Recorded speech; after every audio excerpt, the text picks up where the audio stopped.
There's a legend round here. A killer buried, but not dead. A curse on Crystal Lake. A death curse. Jason Voorhees' curse.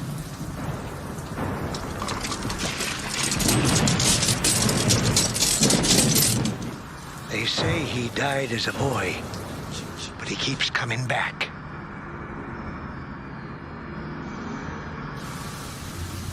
Few have seen him and lived. Some have even tried to stop him. No one can.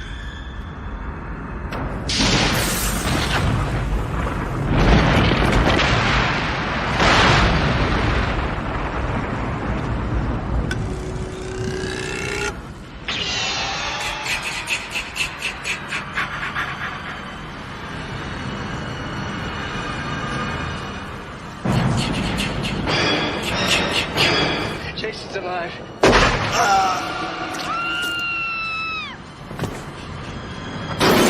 He's even more powerful now.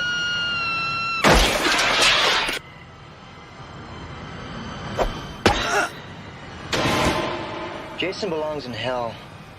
I'm gonna see he gets there. Jason, come on! Come and get me! It's me you want, remember?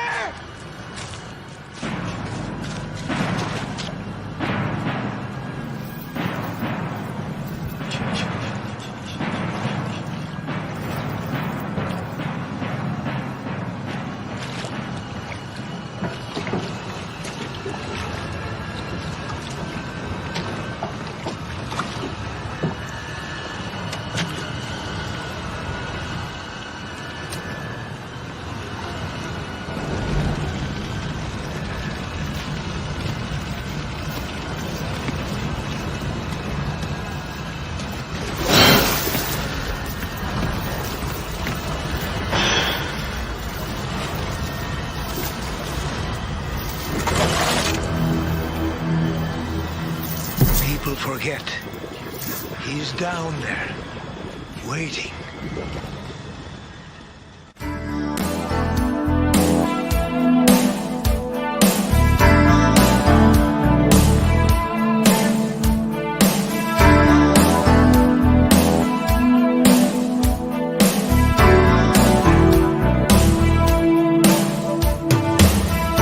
Fallen angels lead to the street. It's an empty dance and so incomplete. Their hollow voices whisper the cry. Farther down the line, there's a reason why. You've tried before, but you can't buy it through. No matter what you do. The darker side of the night burns like a fire for the wasted light. And there's no way you can fight to show some respect and try to survive on the darker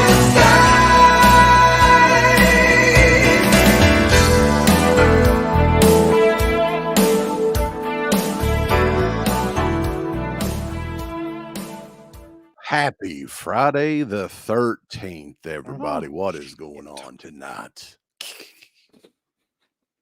Oh God, We're gonna get into it. How you boys doing? buddy, I'm doing lovely. Doing good, man. Doing good. Happy Friday the 13th, everybody. It's chop day. It's the second Friday the 13th this year, right? Yeah. Okay, so I looked up on the calendar. The next time, it's almost a year from now. It's September the 13th, 2024. So a big Wow. break Damn. there. So it's going to be a while. But how awesome is it to get a Friday the 13th at like this part of October? Really, I mean, that's pretty cool. Yeah, I think so. October the 13th, if it's on a Friday, I mean, it's pretty damn neat. So if it wasn't busy enough this October for us, we've got a Friday the 13th ranking show to do. And this is actually the final one that we're doing with the Rad Pit Trio. We've all, it's my turn. So after today, we're done with these rankings until another movie comes out or something. I'm hoping eventually, but who knows? Who's to say? Blumhouse will fucking buy the rights or something, have a TV show about Friday the 13th. Blumhouse already has the rights, don't they? They have the rights to Friday the 13th?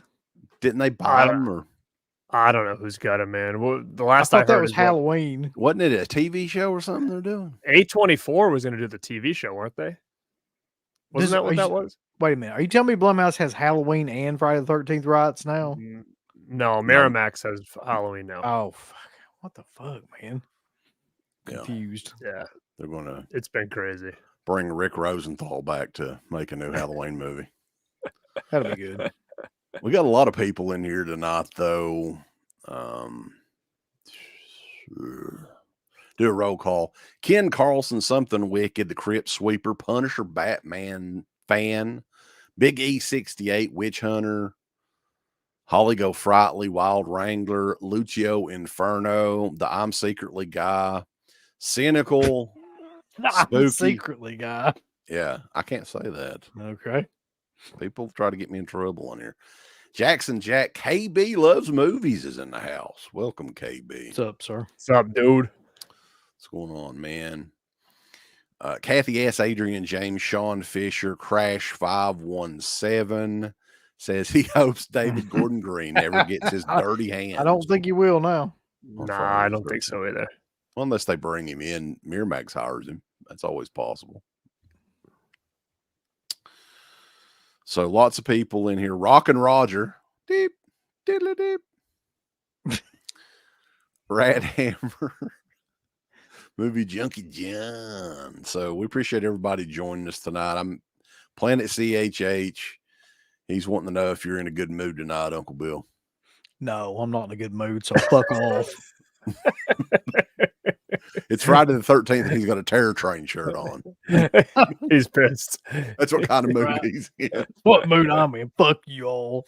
Yeah, but I got the Crystal Lake hockey jersey on there. Hell yeah, dude. That's sick. Yeah, yeah. So we're going to get into ranking these movies. There's 12 Friday the 13th movies. And I don't like ranking stuff. I'm just going to be honest with you guys. Ranking shit is not my thing. I've never really done it until recently. The tier thing I like. It's a little easier to do the tier thing.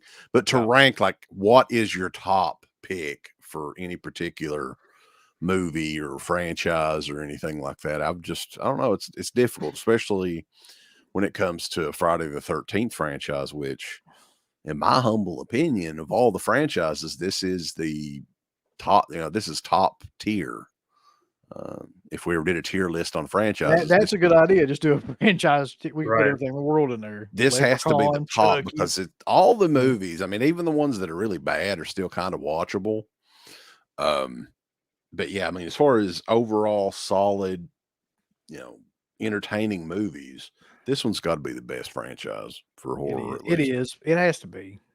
I agree too, but I feel like a lot of people don't. Like, I've come to see a lot more people don't think this is a great franchise. And I think what makes Friday the 13th work more than the other ones is that they kind of found a formula and they just kind of ran with it. And they didn't try to really go too far, either left or right from it, which I think a lot of franchises try to do. And I think that it kind of what makes Friday the 13th work is you kind of know what you're getting.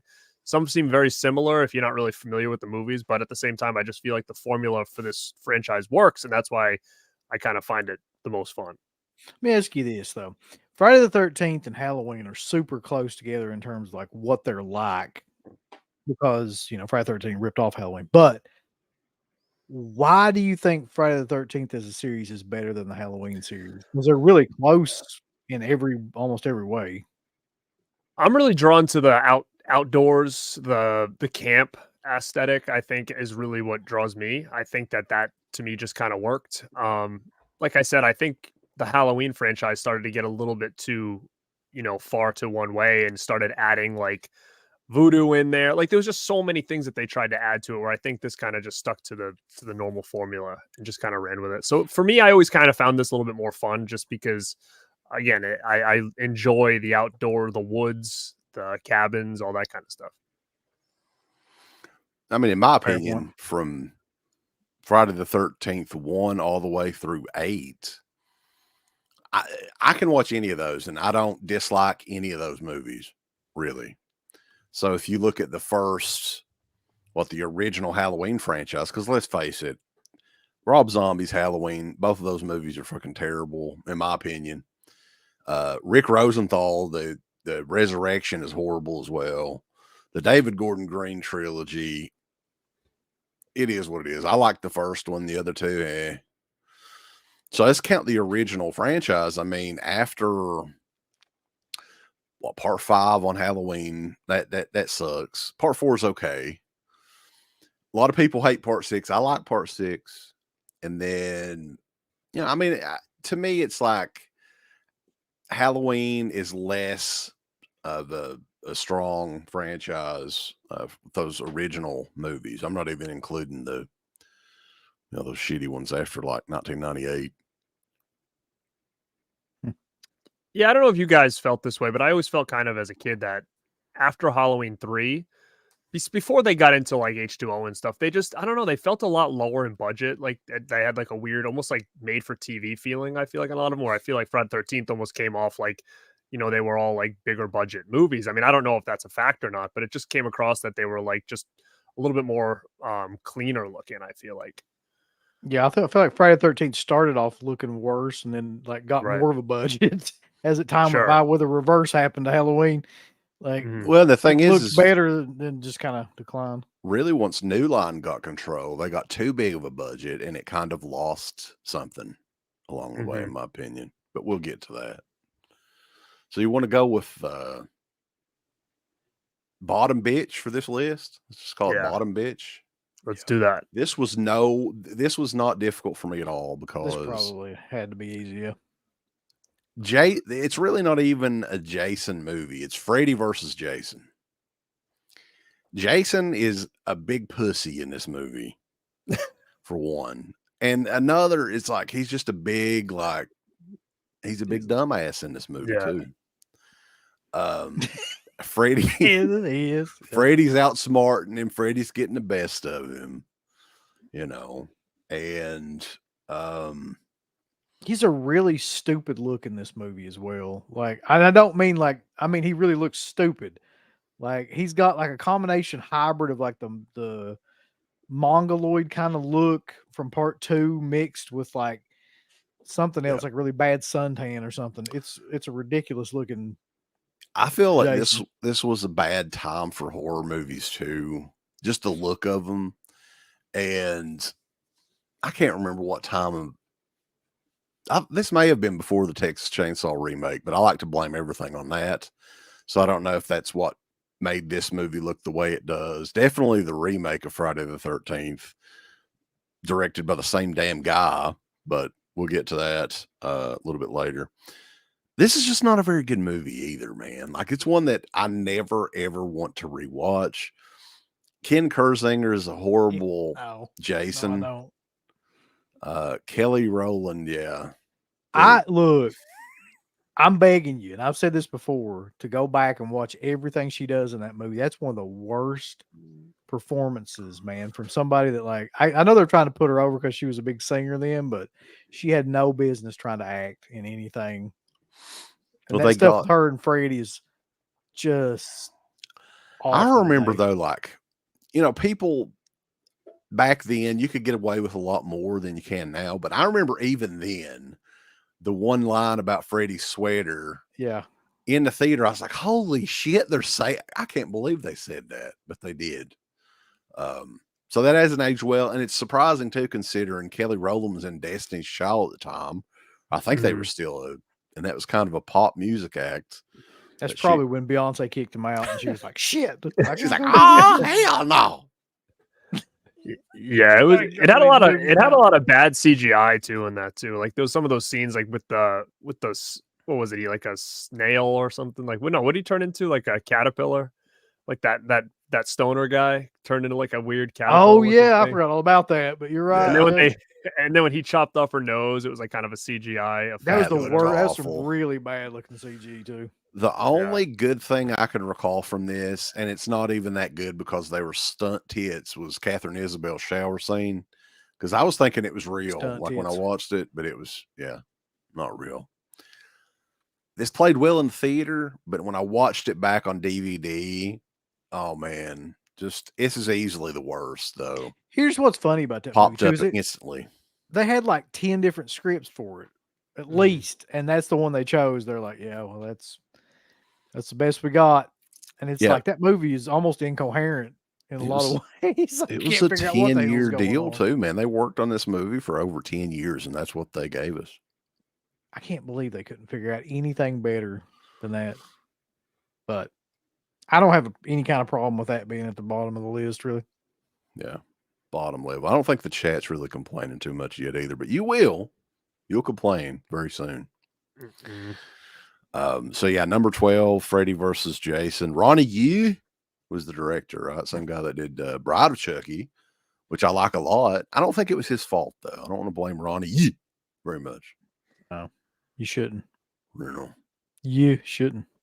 So let's get on to number 11. Next to worst.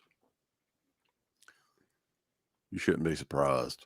Oh, Jason yeah. X. Those are interchangeable to me too. Like Freddy versus Jason, Jason X could be at the bottom at any point.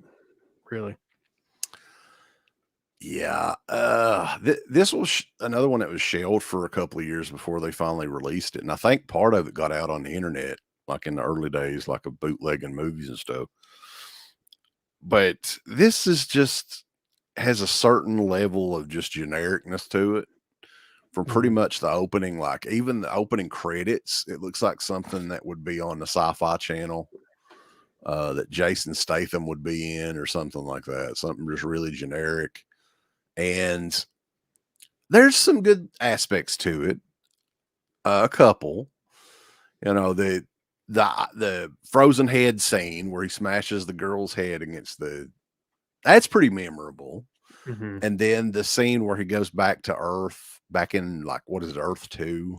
It's like a when he's like simulated flying through space and like that guy jumps on his back or whatever. Yeah.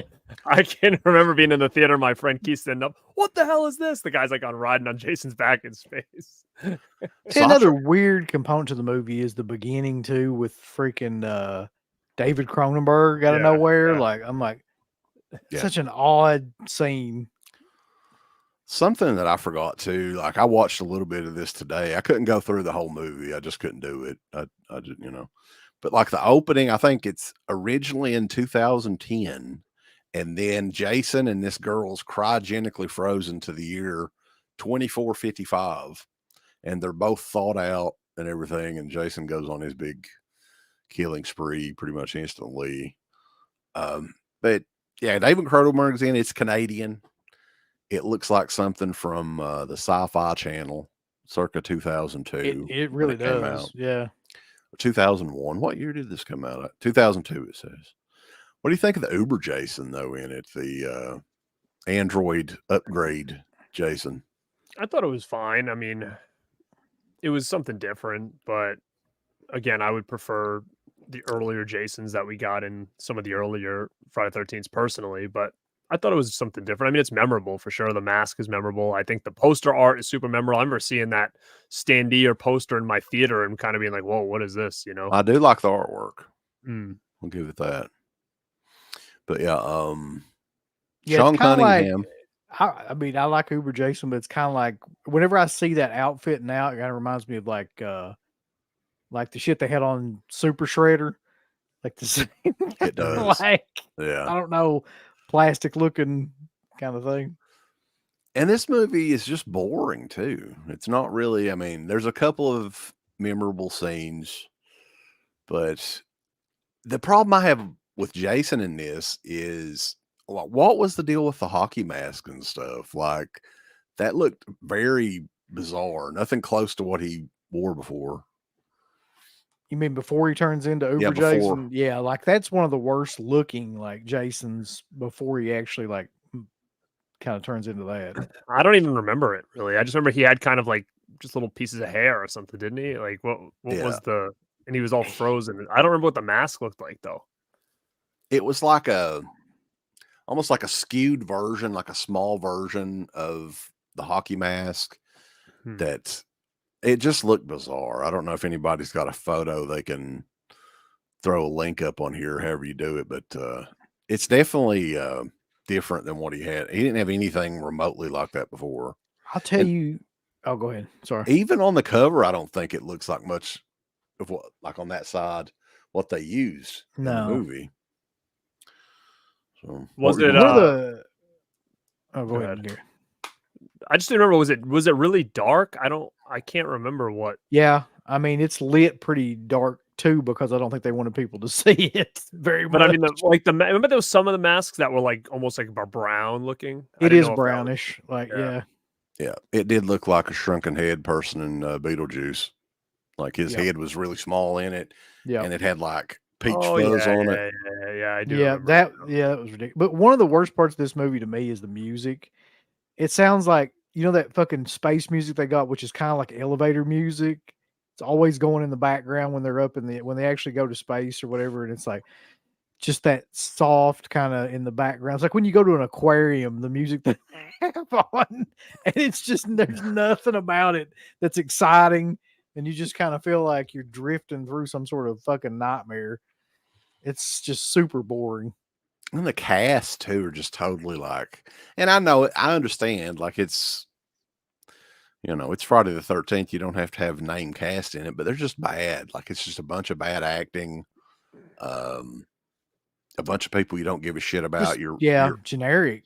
really rooting mean, it for Jason, but at the same time, you're like, oh, this is just bad. This is a shame that this was made. Yeah, it doesn't really fit. I mean, it just was so different. I mean, I can remember being amped for it and seeing it like that midnight before release date, like so excited, and I was pretty much let down. I mean, I think it's been a while since I've seen it, but I remember being so stoked for it. Like I got the movie poster, all this other stuff too, and yeah, it just really did feel like a sci-fi movie. And I know a lot of people have grown to love it, and I don't know if it has to do with how old they were when they saw it. Might have been a lot of people's first time ever seeing Jason before, but again, it's kind of like the black sheep in a way now of the franchise. It just doesn't really. Well, match the other ones. there's people that are fans of it though. Sure, I know yeah. Slippy likes it. Rambo's saying he likes it more than 1 or 5, which is blasphemy. Why do you think it has a fall? I mean, is it just the fact that it's so different than the other Yeah. ones? Probably because it's so different. I mean, if there's a lot of people that are into more like maybe space movies rather than having him set in the camp, I mean, I don't know. Again, it's been a real long time since I've really seen it, a couple of years at least. So I don't know. I might have to do a rewatch, but I don't ever remember it being. I think, to be honest, if I'm thinking back on my list when we did it like a year ago, I feel like those were my bottom 2 as well. I just don't remember what order they were in. Yeah. Here's the thing, people are saying it's a fun movie. I don't think it's fun at all. Like I think it's boring as hell. Like it's it's very hard for me to get through that movie. 'Cause Well, it is there's the last long- Kane Hodder appearance in Friday the 13th as well. and that's probably for a reason, sadly. I mean, Yeah. I mean, he does his thing. I think Kane Hodder's fine. He was fine as Jason, but he kind of took ownership, I think, over that role. And he was really only in like 3 or 4 movies, which he was in more than anybody else, I guess, as Jason. So I guess there's that. But I mean, anybody can, aside from Kim Persinger, nobody can in do their Jason. life, man, nobody in in the history of the world has made more money off of a character 20 years after they played it than I fucking Doodle. Kane Hodder. Doodle, I'm telling come you, here. you go to any convention anywhere he's at, he always has like a line. Oh yeah, he's still always. killing it, dude. Yeah. And It's it's like, that funny will because never I've seen end. him so many times and I'm like, wow, like how many people are coming here that have like this is their first time ever meeting him? Because it always seems like he does have a huge line and he's always there, His signature will never be worth $1. I'll tell you that because there's Hey, 500 million Doodle. people that have it. Come here, Doodle. Come on, Doodle. That'll never get old. Hang Every on. time I hear anybody say the name Kane Hodder, I think of Doodle. Doodle. What is that from? He owes over $180,000 to the government. I didn't know that. If Oh, that's shit. legit. So this was like I think it was a Scarefest. We were sitting right beside a Kane Hodder all weekend. Our table was or whatever. and that this was before Scarefest was like as popular as it is now. So now it's like insane, right, Uncle Bill? It's just you can't hardly Yeah. even. So it's kind of like tumbleweeds there for a few hours a day or whatever. And there was this toothless old woman and her daughter, and I guess it was her granddaughter or grandson or something. Is Doodle like more of a boy or a girl name? I don't know. I think it's a boy name. Doodle, get over here. And this old toothless woman kept yelling for her grandson or whatever. Hey, Doodle! Come here, Doodle! Kite harder, Doodle! Were you guys like laughing your ass off at the table? We were, yeah. I was laughing at like his response, which he, of course, tried to be nice and everything. And then he come over. I remember he come over to me. Maybe I shouldn't say this. Fuck it. It's been probably 15 years ago or whatever it was. And he was like, "There's just the nicest people here in Kentucky, but none of them really they don't worry about grooming very much." Or anything like that. And I was like, "No, people in Kentucky don't care about that. That They ain't don't a care top about priority. That ain't a top priority, sir." Anyway, number what would this be? Number 10. And this was the last time there was any Friday the 13th film made. 2009 Yeah. Friday the 13th remake, kind of a remake, kind of a sequel. Mhm. What do you guys think of that? Is it a remake or no? It's a remake. I'm gonna tell Because you. they Go ahead. they kind of go through his history, right? Like, so they kind of almost touch upon the whole story in one. Well, I guess it doesn't necessarily need to be a requel. I mean, reboot. Yeah, it's. I don't know. I think it's a reboot technically, but yeah, they go through like his whole beginning and whatnot in the movie, and then they show him with Baghead and all that other stuff. It's to me, those three movies that you mentioned, like I'm about willing to say that they're the bottom three of each one of us, but in maybe like different orders. But those Mhm. three are pretty like easy picks. It's like after this one that it gets really interesting to see what happens. But those three, I feel like will always be on like the bottom. Yeah, three. Jason grows weed in this too. They changed that up a little bit, or Yeah, he lives close to the weed. I don't know if He's- they've ever said. he's a blazer. It's fine. Good looking girls in this. A lot of Legal in people were Kentucky. going crazy. Willa Ford was showing the goods in this. A lot of people liked, Willa Ford 2009. That was right around the time she had her one hit, I guess. I still don't even know who the hell Willa Ford is or She's was a- even back then. She was a pop singer very briefly, one hit wonder. Garrett knows Willa Ford, I bet. I know who she is, but I don't know what the song she had was. Britney Spears type music. Fucking Jared Padalecki is in this too. Who I can't stand to see him on screen at all. Like he's just such a terrible actor. He's really bad. He's really And generic as well. Danielle Panabaker, who's cute. Like I kind of like her. Which one was she? She was like the girl, the main girl that was in Okay, it. yeah. What was her name? I don't think I said her Christy. name. We'll just call her Danielle because that's her real name. Yeah. Danielle. Jared Padalecki is a terrible actor, and he reminds me like the hairdos in this too. Like, do you remember like the Justin Bieber style, like terrible freaking hairdos that people had where it was almost like they had hat head and it was curled Yeah. up at the bottom and Yeah. shit. Yeah. I just wanted to smack the hell out of everybody that I saw with hairdo like that. Uncle Bill, I can't help it.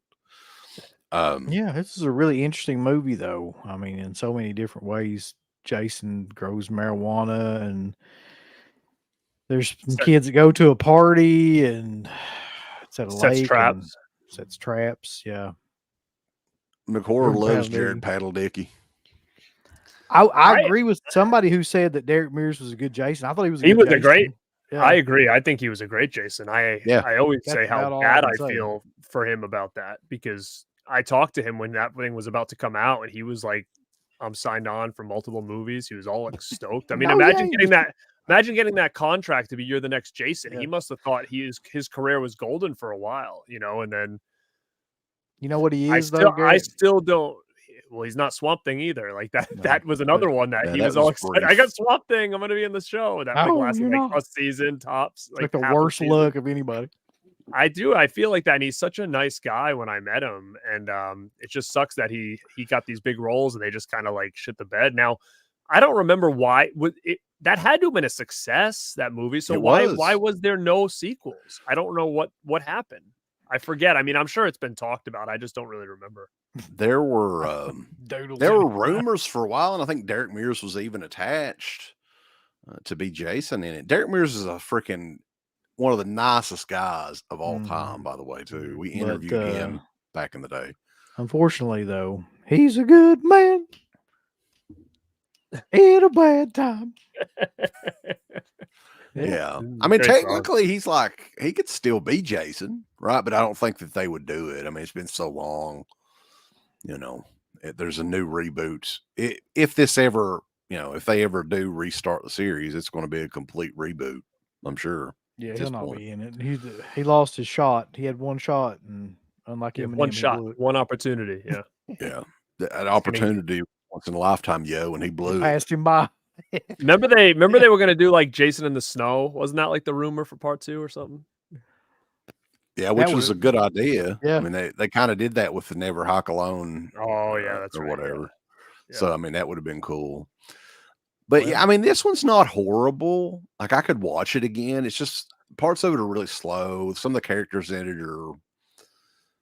I'm not a fan. Anytime I see Jared Padalecki on screen, I just roll my eyes. I just don't. You know, he's like, whatever. I was not a fan of what was that show called? Supernatural or whatever. Mhm. A show like that made me, you know, hate Kansas, Uncle Bill, forever. 'Cause The of that. band or the state? The band. I already had Oh, hated yeah. the state anyway. Yeah. Because what the hell's in got to. Kansas? It's true. It's like I've fucking never Idaho. seen that show, so I don't know.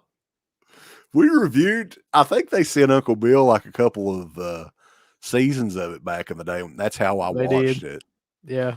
We had to review it, but this is not a terrible movie. It does look a little bit too much like the Texas Chainsaw Massacre remake because it's made by the same damn guy, Marcus Nispel.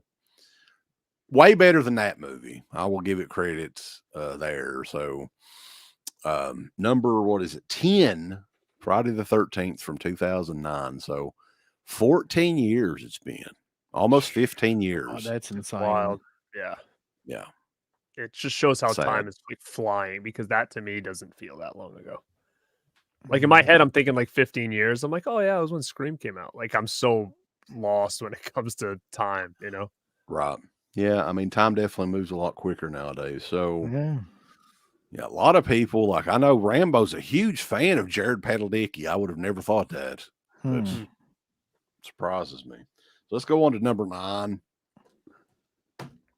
This should be where it gets interesting. This is when Jason went to hell, and so did the series.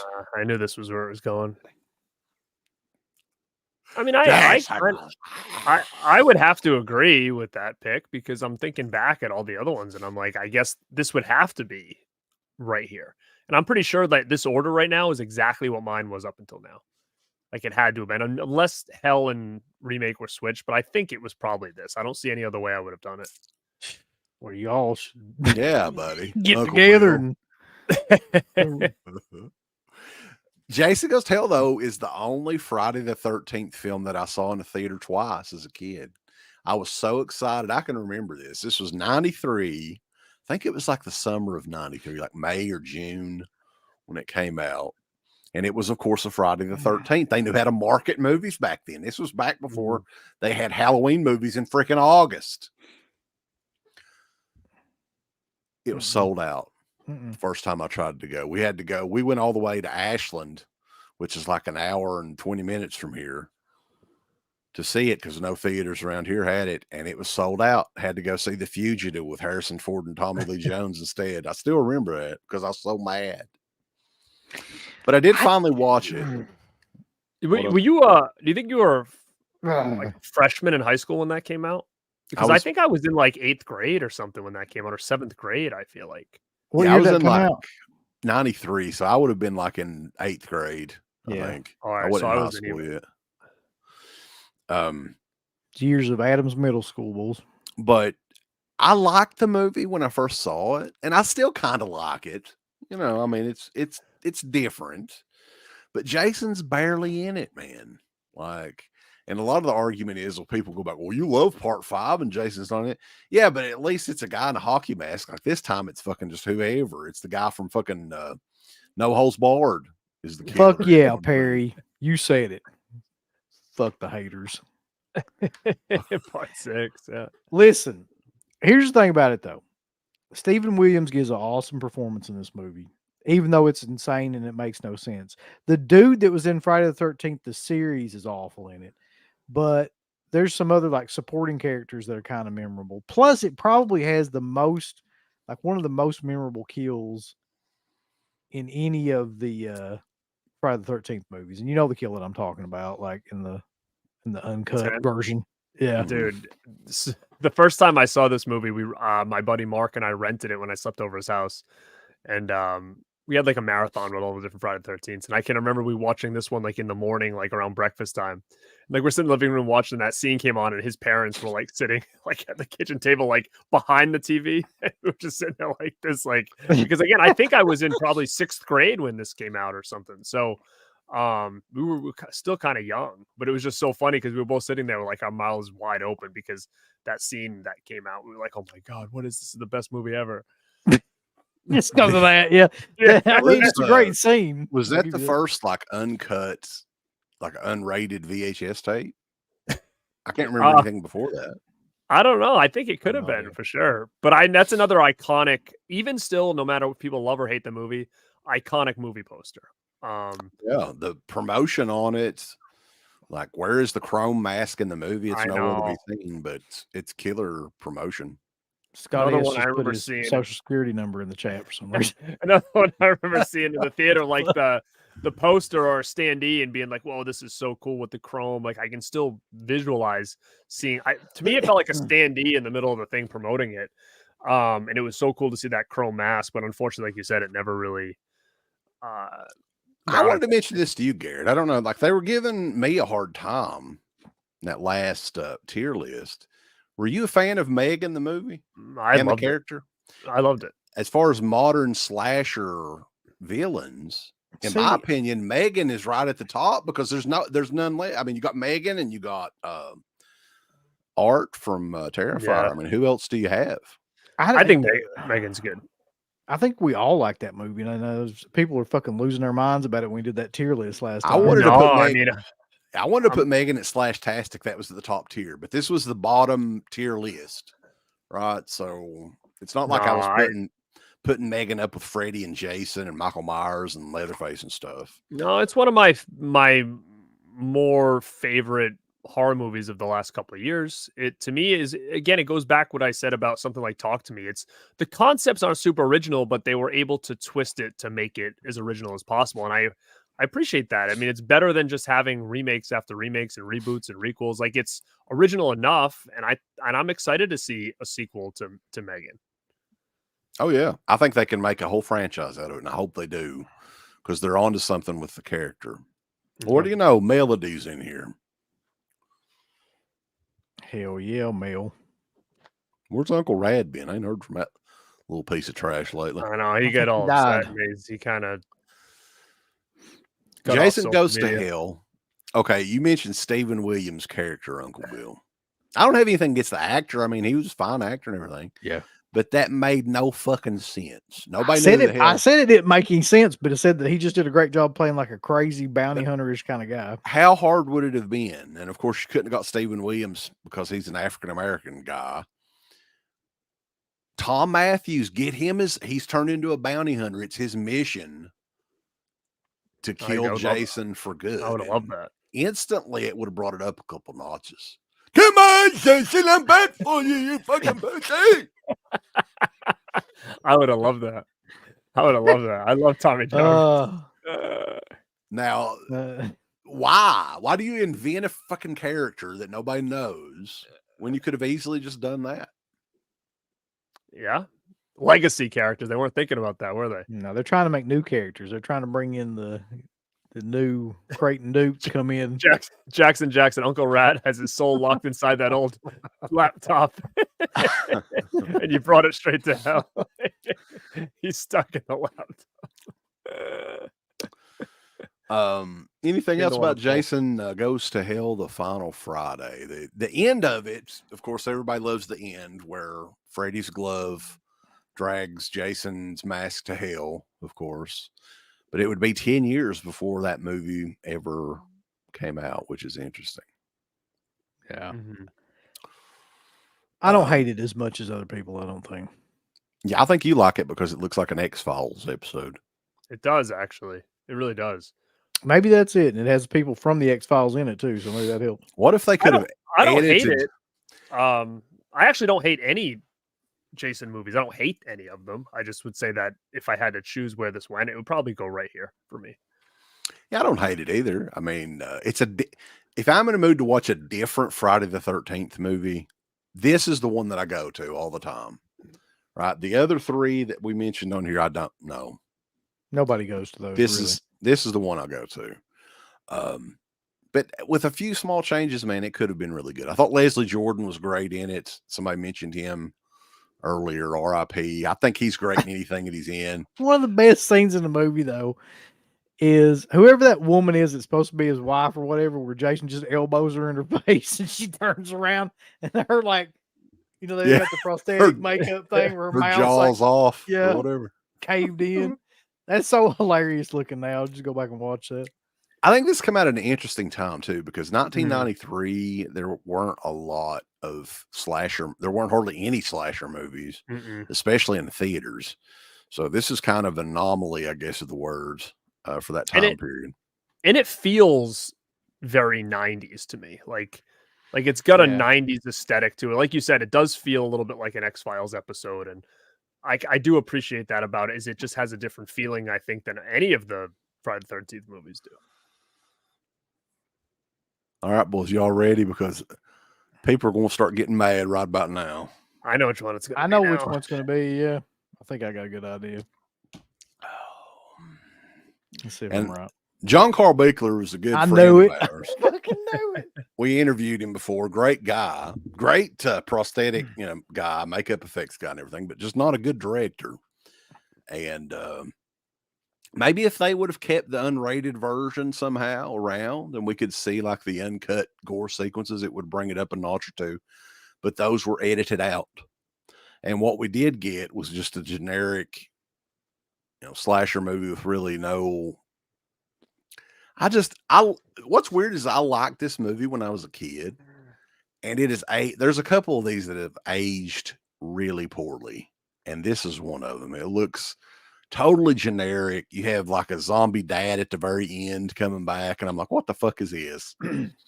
Don't you dare talk about Zombie Dad. Zombie dad at the end coming after Jason and saving the day. It was a huge eye roll for me, even when I was a kid. I'm like, what in the fuck? This is a stretch. And you got Kane Hodder, his debut performance as Jason. The look of Jason is great. Kane Hodder does a great job and everything. People bitch about, and I'll admit, part 8, the makeup, unmasked Jason is not great. Mhm. But the first time you see unmasked Jason in part 7, he looks like a fucking Boglin or a Muppet or something. So people don't mention that. That looked like shit too. Like a dinosaur or something they used to say, right? Yes. Dinosaur Jason. It's because Jurassic Park is coming out. I don't have a problem with this being here. I think this is probably where I put it as well, because I don't see any other one that could have been in this spot for what we've got left. Yeah. Yeah, I mean I like it again, but at the same time it does seem very generic. I'm sure it was. I don't think they had a huge budget they were working with these movies. Paramount was like, keep making these things. They're still making money. They're making a lot more money than we're putting into it. I mean, there's only maybe 2 movies that I would put below this. So, I mean, I'm not horribly upset about it, but I mean, I think that a lot of people shit on it because it looks really cheap, and I don't think it had that much of a budget. And if it did have that much of a budget, I don't think he knew how to use the budget. So And it was cut to hell too. Yeah, I mean, it a was- lot it of the was gore cut. scenes and stuff are gone. But I like the idea of just how like silly that is to have like Carrie versus Jason, and also the fact that I thought it was the best look of Jason. I And love now, the poster now art, especially, I too. think that too. Yeah, they have Poster Friday art's very 13th had 80s. amazing poster art. Laura Park Lincoln's a shitty actress too. She Shit, doesn't. buddy, do it. look, okay, she might be, but shit, look at the people that came before her. Do you remember anything that woman did in part 6? Well, the Or thing, like part yeah, 4? they or part focus a 3? lot on Tina in this one though. I mean, she's like it's her movie aside from Jason. But There's not a lot of competition here, though, man. The girl that yeah, plays- Kimberly Beck, Dana Kimmel. that I whole don't even remember what that girl's name is from part 6. She was so bad. Jennifer Cook, Jennifer Cook. That's yeah. so yeah, part 7. I mean, I guess like I'm not said, really supposed to be arguing with you about your own list. Yeah. You Well, can. shut I the don't fuck care. up. I think you guys busted my balls quite a bit about my list and vice versa. So I think we were kind of on you about yours because you had some big hits on yours of Yeah, I was movies that- trying to go for things that I knew would piss people off, but also things that I wholeheartedly believed. right. So yeah, part 7. Oh, I mean, God. Don't start talking about fucking part 5, Rambo. I won't have it in here. part 5. Yeah, you guys we'll talk about part 5 here in a little bit.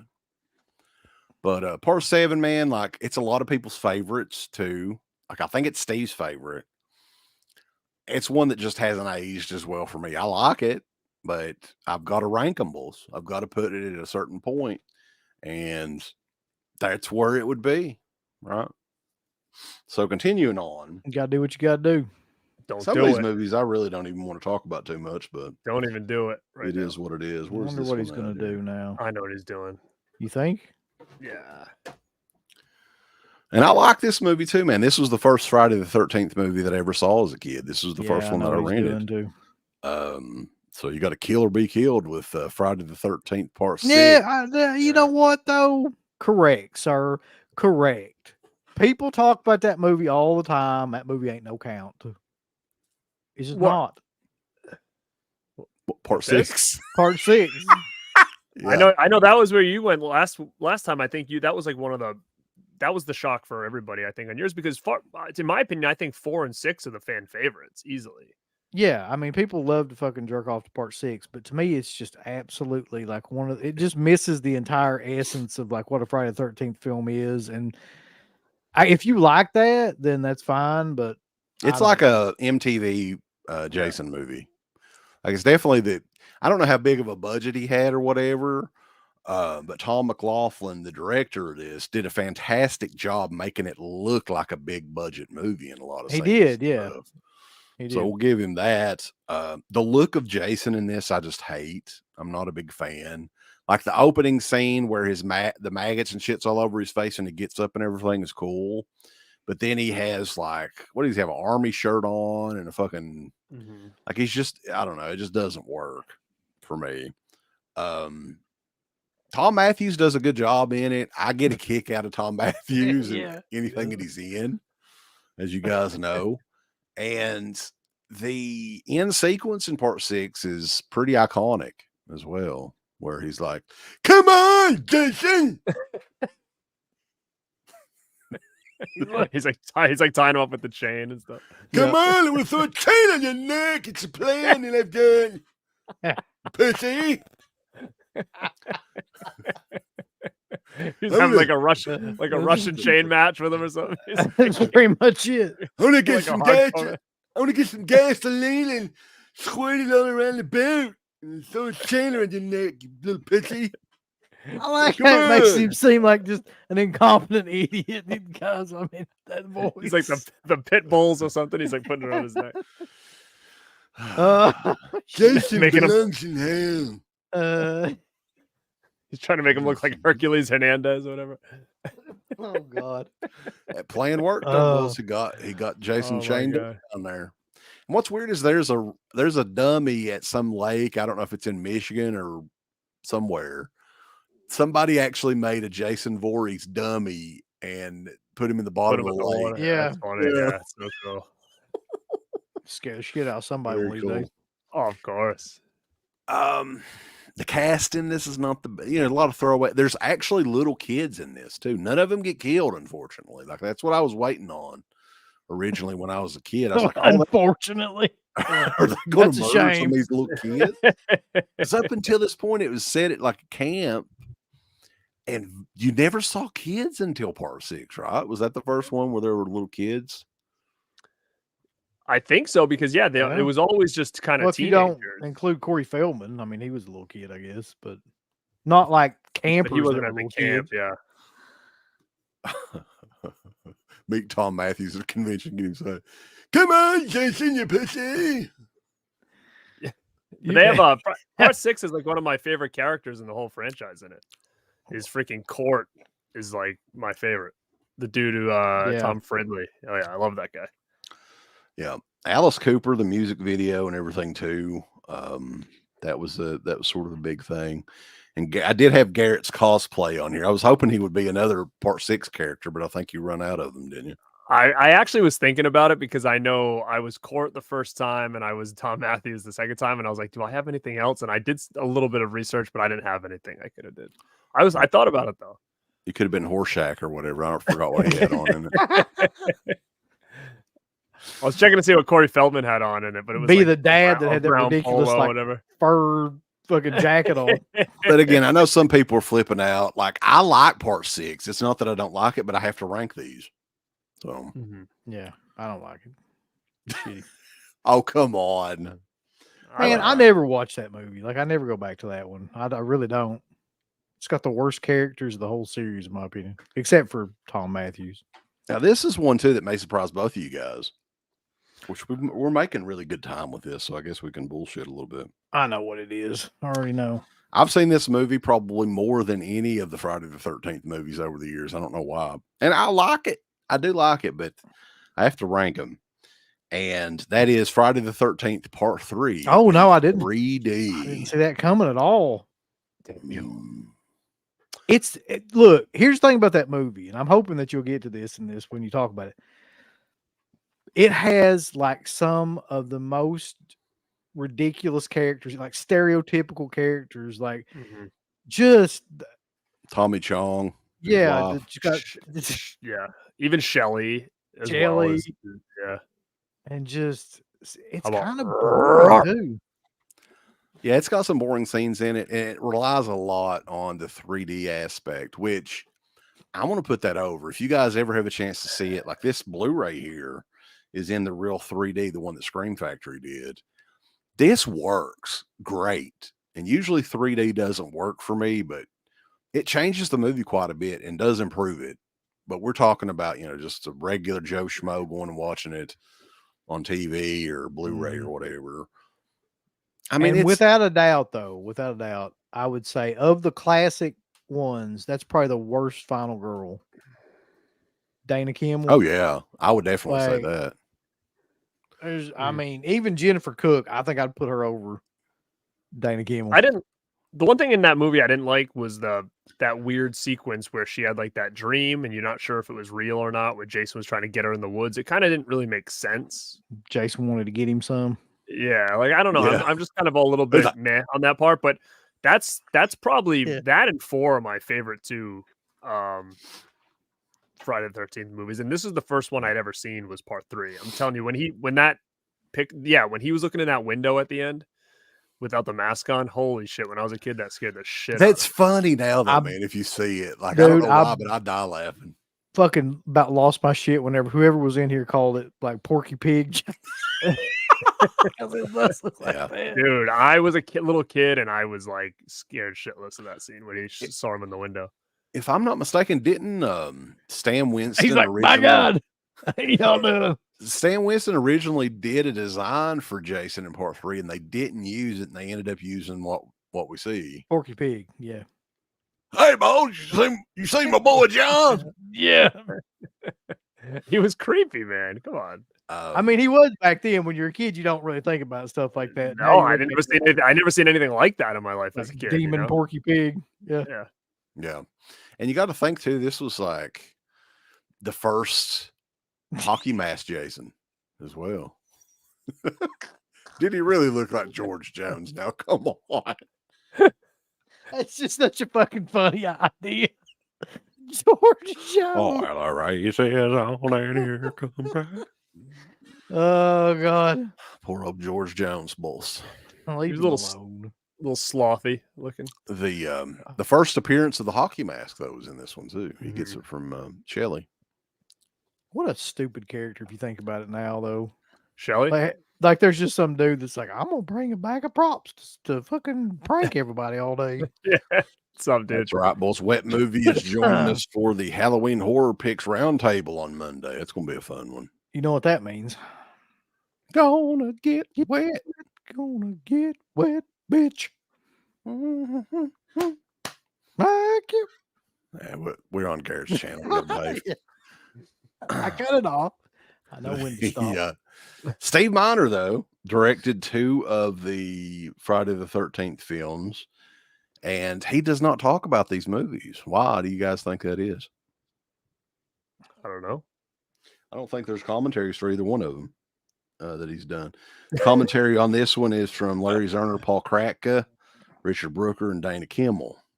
Listen, I don't know who Perry is, if that's really her picture or whatever, but she just looked like Baron von Raschke, and that's a pretty deep cut for someone. Wow. Yeah. That is funny. Any other thoughts on part 3, though? I know, Garrett, that was one of your top ones, right? That was my top one. Top one. You can't really watch that movie, in my opinion, without the 3D because like there's so much wire work and stuff in it that you can see that it kind of takes you out of it. It kind of makes, for me, it's always been charming, and I think all those scenes, because they were so, we watched it not like a month ago. We did like the Rad Pack went on Facci Cinema's channel. We did a watch along. It's the first time I think they both, Mel and Justin, had ever seen it. And I've watched that one so many times. So like, yeah, I don't think it really, for them, I don't think a lot of that camera work was effective. They kind of thought it was stupid.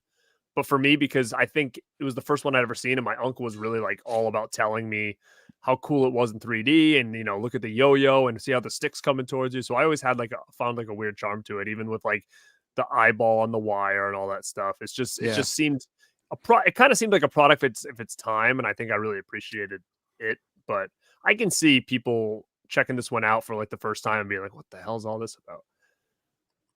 Yeah, Richard Brooker, though, somebody mentioned that. I do need to put him over as Jason because he did do a fantastic job. He was good. He probably had the best walk of any Jason too, where it was just really deliberate, and he felt like he really actually did work on that somehow. Yeah. So that is Friday the 13th, part 3 in 3D. And if anybody ever has the opportunity to watch it in 3D in the theaters, or you're going to go to a buddy's house that's got a projector or whatever, I highly recommend it because it works. Like, and I'm pretty, when it comes to the 3D aspect, most of the time, like, I just don't get into that sort of thing. Hell yeah, Michael K. Michael K with a 1999 super chat.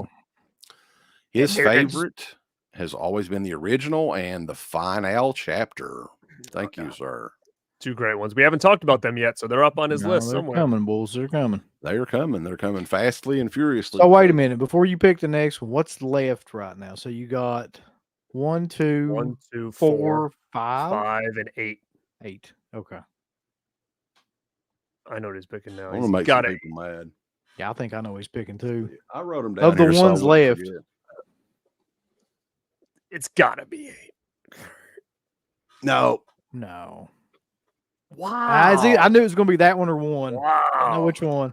Friday the 13th, part 4, the final chapter. Paintsville Hottie is checking in from the Floyd County Detention Center. Oh, yeah. Thank you, Hottie. Oh, yeah. This is like the textbook Friday the 13th movie. Yep. In every way. Like it's pretty much everybody's favorite. It's very well made. Mm. The Joseph Zito did a fantastic job with this movie. It looks great. It's got great pacing, great acting, and everything. Ted White is probably my favorite Jason ever, to be honest with you. Mm. But I mean, I have to rank them, so I don't have anything really bad to say about it.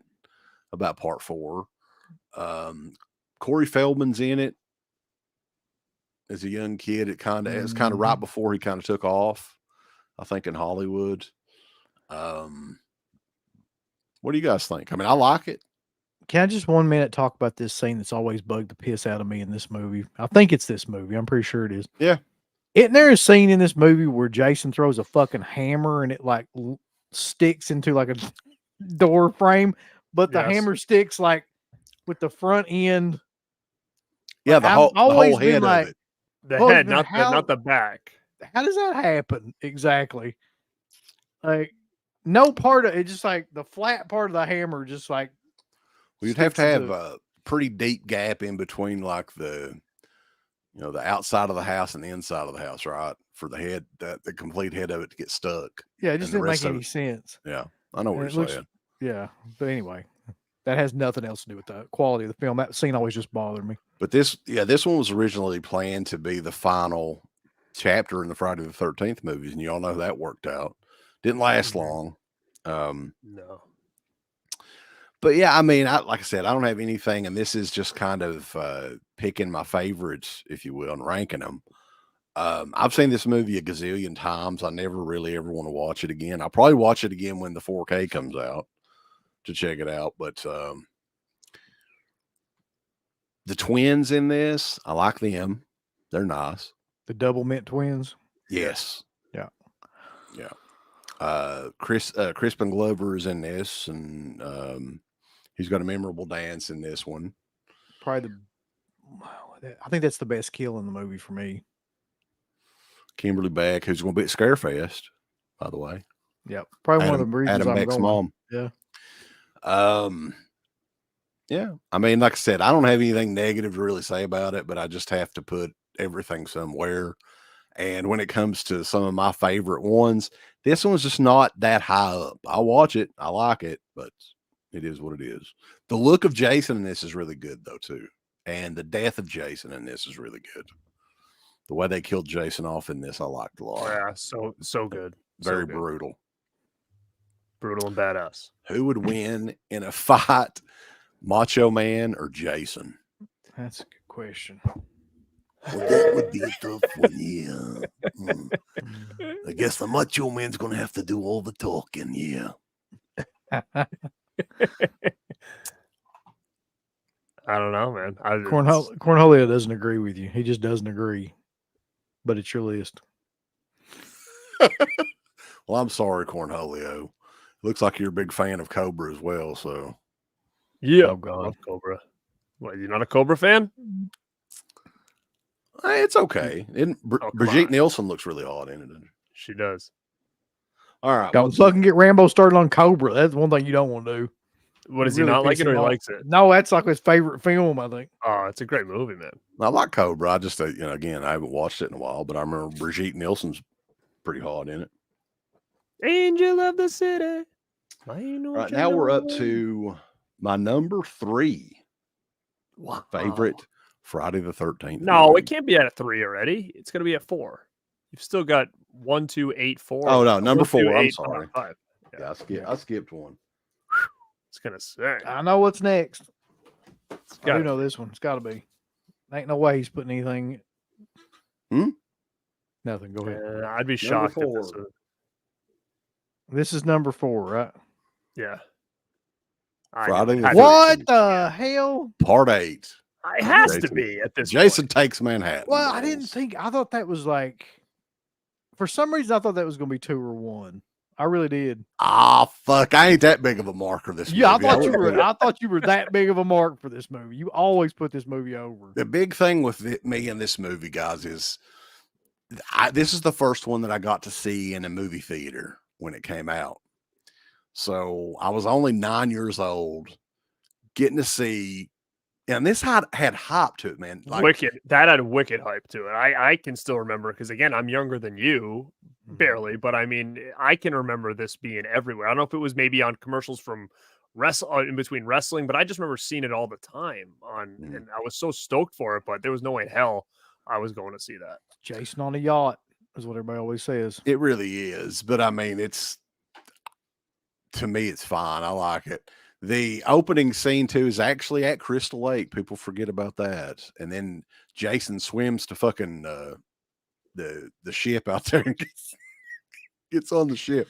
It is kind of ridiculous. I'll give you that. Honest to God, though, like the movie only really gets great when he does like get to New York. Like the shit on the yacht is just kind of like whatever. I mean, he kills a girl with a guitar, and that's okay, but it's not great or anything. Like he kills the captain and some shit. But nothing really happens. Like it's not doesn't really get moving well until like they actually get to New York for that part. Yeah, So- part 8 has a great opening song. I think we'll all agree with that. Mm-hmm. Metropolis, The Darkest Side of the Night. I mean, a lot of it with me in this movie is probably nostalgia, but I still like it. I mean, the look of Jason in this, I think, is really cool. Now, I'm not talking about whenever he unmasks, that looks like shit. I think he looks great. When he's all slimy in New York City, he looks awesome. Yeah, he's like waterlogged and slimy and slug. Like when he walks, you can hear like a sluggy type noise and shit. I Kills love someone that. with a hot rock. I forgot about that, but he does. Yeah, he sticks a hot rock in this dude's belly willy Yeah. and It's an awful death. punches a guy's head off. That's pretty iconic. Now, see, that's what I'm talking about. Okay, think about all the shit that happens, the cool stuff when he actually gets to New York, right? So that's when, like, he's on the subway, he kicks the fucking boombox, knocks the guy's head off, drowns the guy in the vat of, like, toxic waste or whatever. Like, everything cool that happens in that movie that people remember happens in the end. Probably 20 minutes. Doesn't he or kill something. Ken Kersinger in it? I like that. Yeah, he throws Ken Kersinger out a window or something. Yeah. But yeah, this Into one, a like, wall. I can't remember. if I'm not mistaken, didn't they promote that Jason talked in this or something like that? Wasn't that the? I don't remember. And the only thing that I can think of is that it's supposed to be Jason's voice in the beginning saying, "Oh, I love this town" or something like that. Is that it? I don't know, like, but Triple H or Yeah. I love this town. I clearly, Nah. I clearly best remember though, stuff. like they were hyping that Jason spoke in this when I was a kid. And I maybe I'm- listen, if you find like something talking about that, like a commercial spot, that would be a great freaking reel because I don't remember that at all. I can't remember where I saw that at, or if I may just be imagining it, but I always thought that You would dream it of this movie so much. it was that you supposed thought to it be coming up with your Jason own in the storyline. beginning. Dude. Yeah. Jason- Claustrophobia. If Jason had a voice, I wonder what he would sound like. If he could talk. Talk to me. I love this town. So he'd sound like Freddy from the Not Real Street remake. Yeah, Why are, you, basically. why are you screaming? I haven't even cut you. yet. Oh my god. Fucking, if Christian's still in here, buddy, like, all right, I take all your other opinions about Rob Zombie and that shit, but whoever it is that was on your show that puts over the Nightmare on Elm Street remake, you need to fucking throw him off that show and never have him back on. I don't know who it was, but like, that's ridiculous. That movie is the shittiest of the shitty. Yeah, people don't need to start defending that piece of shit for real. No, let's not try to bring that back. But I will always defend this one. I mean, again, is it the best Friday the 13th movie? No, it's not even close, but it's one of my favorites. And it's one that I've watched a lot. I've watched this one quite a bit. And I love again, Paramount kicking ass with that artwork. And then they did the original poster. They don't have it in here. The I Love New York one, which was recalled. Yeah. Because New York got mad at that because they own that, I guess. Mm-hmm. They don't want you to associate New York with Jason. And part 8 to me, I think that was the last one that felt like actually had that Friday the 13th feel to it. The original series. after, Jason Goes to Hell and stuff like that, they really increased the budget quite a bit. So much so that it really didn't even resemble what those movies. I mean, to me, it didn't. It didn't have the feel like those movies had before. Yeah, Mm. you're right. Somebody else put something in here that that's true too. I mean, think about it. Jason was on Arsenio Hall to promote this movie. Like that's how like mainstream that really got at that point, which is Yeah. wild. Yeah, that's on. I think it's on That's such a YouTube. bizarre interview too, because Yeah. he can't speak, so he just keeps looking at him like mean. Yeah. Somebody look that up though. I mean, I don't know if you could find it, if it was just some sort of weird. I did a reel with it, like a whole thing Well, I'm talking about on Instagram. the talking Jason. If I'm just Oh, imagining the that, talking. or if there was something put out about that, I don't know. Or I have a weird memory, one or the other. Anyway, number 3. Now we're on to number 3. I don't know which way you're going to go with this now. I'm like a loose cannon when it comes to these ranking lists. That's right. Again, this is another movie that I love. Get out of my way. And we interviewed somebody recently from this movie. Friday the 13th, Part 2. The Damn. body count continues Mm. at number 3. At any given time, that could be my favorite. At any given time. Yeah, I really warmed up to this one. Really, Part 1 and 2 both when I was a kid. I didn't like those movies. Like, mainly because, you're a little kid, you want to see Jason in a hockey mask killing people. Yeah. But those two, the first two, really have their own vibe, their own separate. Yeah. It still feels like Friday the 13th, but they're a little different than the Jason hockey mask ones. So iconic scenes in this. Amy Steele's great in this. The campfire scene, just some of the brutal death scene with the dude in the wheelchair. They wouldn't do that now, I don't think. But No, they wouldn't at all. No. Crazy I'm Ralph. actually I'm very happy to see. I feel like Friday 13th Part 2 is getting so much more love now than I ever thought it did. Like a lot of people really do put that up there as one of their favorites. And I always thought it was a great, Friday 13th movie, but I just didn't think that it was just as loved as it is. I'm surprised that I think both of you put it way up there on your list. Like you said, it could be number 1 for you, UB, at any time. And it's just cool to see that it has that much respect, because for some reason I always felt like it didn't. I think don't know it why. didn't for a long time. But I think that a big part of it is people going back and kind of rediscovering it and rediscovering Amy Steele, who's probably the best final girl, in my opinion. If they were to do a And- requel, I think it should star her. They should try to figure out a way to get her back. Like, she's the one with the shotgun and the, Yeah, whatever, and also- searching for Jason. with fucking shotgun shells, like belt and everything. Yeah. That's the new trend. Everybody's got to have a belt full of shotgun shells and go Yes, after like their But killer. it should be her. Because as much as I love Adrienne King, and we'll talk about Adrienne King here in a little bit too, Amy Steele's probably the best final girl in any of the Friday the 13th movies. She actually might have been the only one, if you think about it, that had a plan. Like all the rest of them were just panicking and shit and reacting to what was going on with them. But she actually came up with a plan to try to save her life, which nobody else did except Corey Feldman, who's not a final girl as far as I know. But like all the rest of them were just like, oh, fuck, what are we going to do? Oh, shit, I got to run around and just do random stuff. But yeah, she was smart enough to come up with that. That whole end sequence as well. And this was the other one directed by Steve Miner too, 2 and 3. I think the end sequence may be aside from the end sequence of the first movie, may be the most iconic end of any of the Friday the 13th films. I agree. Like, I think that might be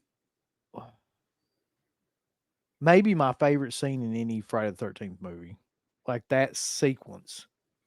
Just because like it's so iconic and like so many people like still remember it, and it just keeps coming back up and up and up.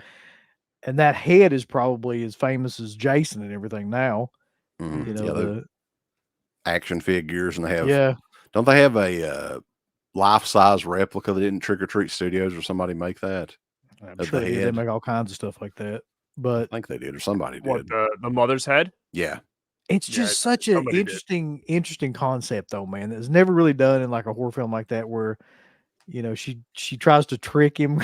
He's kind of a just mongoloid in it, so she's like, Mhm. I can trick this guy like by acting like I'm his mother, and it almost works. And just I Yeah. love the way it's filmed too, where like he keeps like they've got that whatever that Where he Wayne, kind of looks that over his Wayne's shoulder or World. whatever. Well, Yeah. the Wayne's World vision thing where he's like seeing his like Betsy Palmer, and then he's like seeing like her talking Yeah. to him and Right, stuff. right. That's such a cool way to do that. I think Yeah, the very cool. interesting thing about part 2 as well is like Friday the 13th was kind of becoming a franchise, but they didn't have the formula yet. So it was almost like they were testing the waters with, hey, how can we do this with Jason as the killer this time? He had the tater sack on and the flannel and the overalls and stuff. So it was like they were almost there with the formula, but not quite. So it makes it a little different of a Friday the 13th movie to watch. And Steve Dash does a great job, I think, as Jason too. Very underrated Jason. Actually, for many years, nobody even knew who the hell they were assuming it was Warrington Gillette that played Tater Sack Jason, but it that feud come from all that. Of course, that wasn't the case. But I love part 2, man. Like, it's weird because when I was a kid, like the opening scene where the kids singing Along Come a Spider or whatever, like I knew that was the one that I didn't like, right? Well, here's the So I thing: would turn it off. when you're a kid, the only thing you wanted to see was like hockey mask Jason, because by that point when we were like old enough, that was the thing that became huge, right? So it didn't have that in it, so you didn't like it. But as you got older, you kind of realized, and it is somebody mentioned this, it is like the darkest one of the series, like in terms of the tone of it. It's just very mean spirited kills, and like it's not a whole lot of light comedy or anything in it. It's just very straightforward. Yeah. Yeah. It's and they shot, I think they shot same location as the first movie too, right? Blairstown, New Jersey, in the same general area. Which I would love to go up there and visit at some point. It's on my bucket list, and it's actually, for me, it's not even that far. Like, it really is probably 3 hours from my house, so it's not that bad. But I've never been over there. Yeah, I mean, I think you could get an Airbnb up there for really cheap, oddly enough. I think I looked that up one time. So that could be definitely something. Maybe we could do like a meetup up there or something. That would be very cool. One other thing in part 2 too, that I wanted to mention, Stu Charno's character, I think it was Ted. Yeah, I looked it on here. What the fuck happened to Ted? Nobody knows. Jason never got him. That was one of the few characters that was just like they forgot about, I guess, or something. I don't know. My guess is they got tired of dealing with his ass and just like cut him out of the movie. He's kind of a jackass. Stu Charno's the only person, and everybody knows all the people we've interviewed, that actually wanted to get paid to do an interview back in the day. And this was probably 15 years ago. Yeah, you need some money. What'd you say to him? No, I did the no. I don't think, yeah, I've got it on here.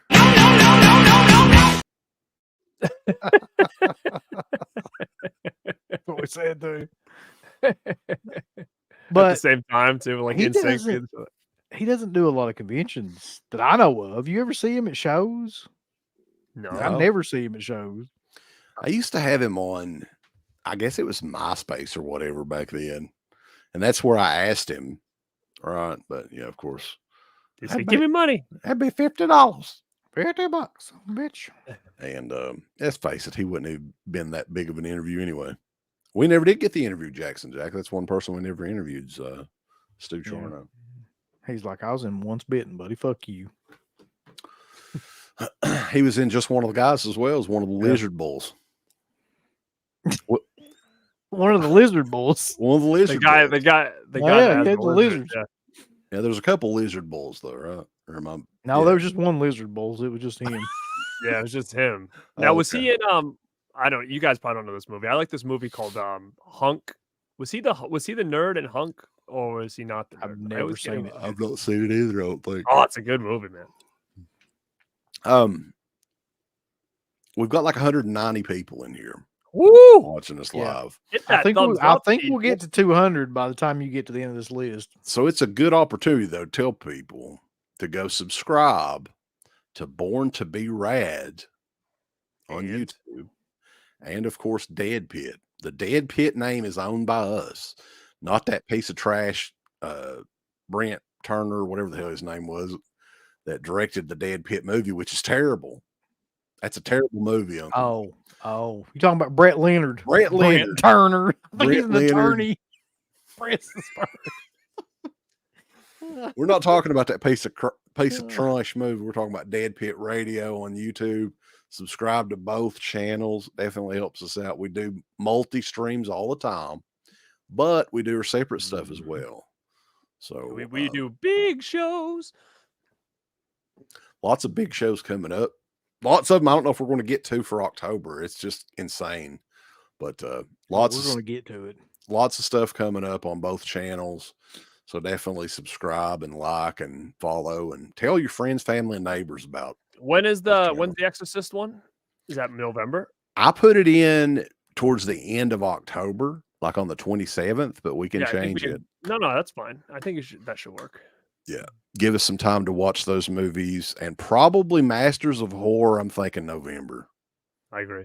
Yeah, because we're Okay. just running out of time. I can't wait Yeah. to watch Exorcist 2 again. That'll be. I'm not watching that period. again. You gotta watch it again. There's No. fucking. What are those things called? Little bugs. Come on, man.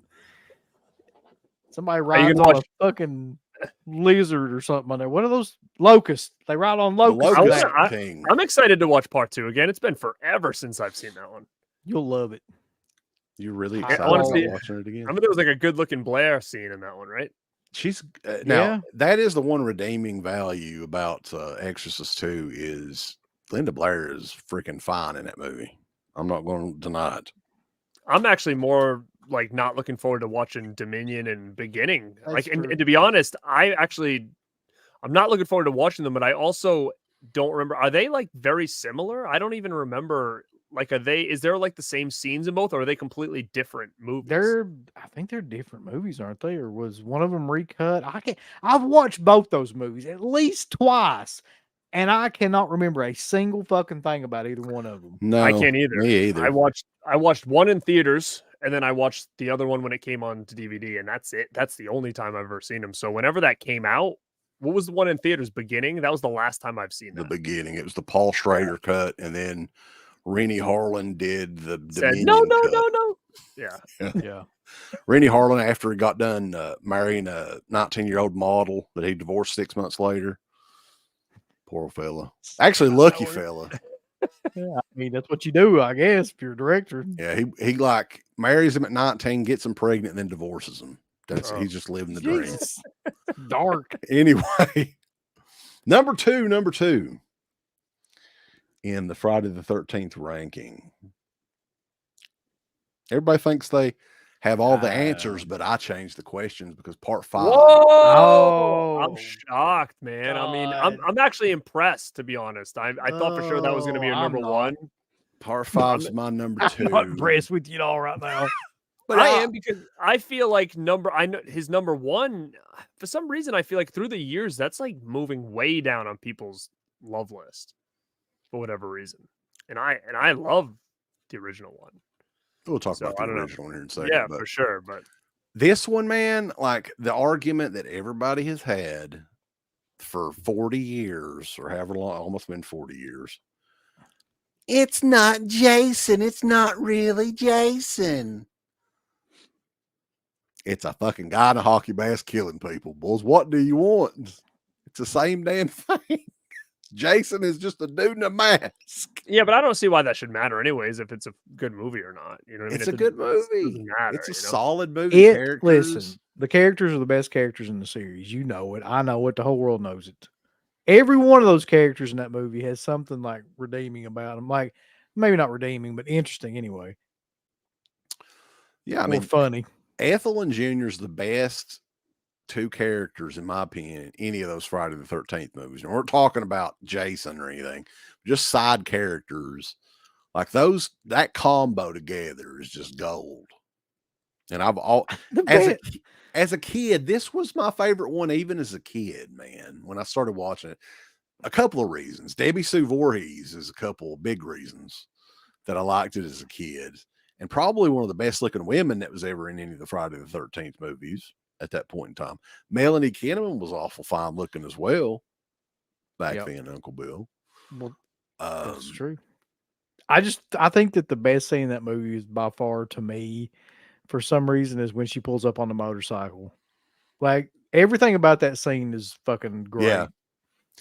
I think didn't Danny Steinman say a lot of that was like ad lib? Yeah, all of it was really because that script was shit. But like when she pulls up and the sheriff's like, "Morning, Ethel, you looking good today?" She's like, "Oh, horse shit." So the wig that Carol Locatell wears in it as Ethel was left over from she was in the Burt Reynolds movie Sharky's Machine or something like that. Wasn't that it? Yeah, she was a prostitute in it. Yeah, And that was the same wig. Like if you go back and watch her scene in that, it's the same wig. She just put like dirt and shit in it and made it nasty looking. Always celebrity in Damon, there. Dave Gordon Green's in here, boss. David Gordon Green, we love you, man. I'll do David a Gordon sequel to Green, part 4 and ignore part 5. And Friday the 13th. what is it? He's saying if you don't stop talking about his movies, he's going to make a direct sequel to Friday the 13th Part 4 and ignore Part 5. 5 exists. Yeah. That is fucking hilarious. Welcome, David Gordon Green. And he's going to wipe that from existence. You big dildo, eat your fucking slop. Well, That's so funny. Damon and Nita singing to each other in the shitter too. Like, Yeah. come on, man. Who could not just get that's just pure entertainment. Those damn enchiladas. Yeah. Oh, And Vic, and then where he's like, "All right, Vic, but I think you're way out of line." here, Vic, here. I'm gonna sit your Yeah, I candy can't- bar right here. We can't talk about him. He's not a nice man. Which one? Vic. He chopped not up Vic. Oh, the dude. Yeah. Oh shit, I forgot Oh, about yeah. that. Yeah, you're right. Dominic or whatever his name is. Can't do it. Yeah. I think, Melanie Kinnaman was a good final girl. Really, and Reggie's kind of like the co-final girl with him because he had a higher pitched scream than she did. It's true. I'll tell you something else though, you're forgetting. What?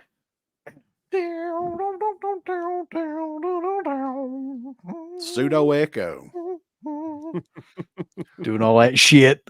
Great characters, man. Like Juliette Cummins was What? pretty good looking too. What is it?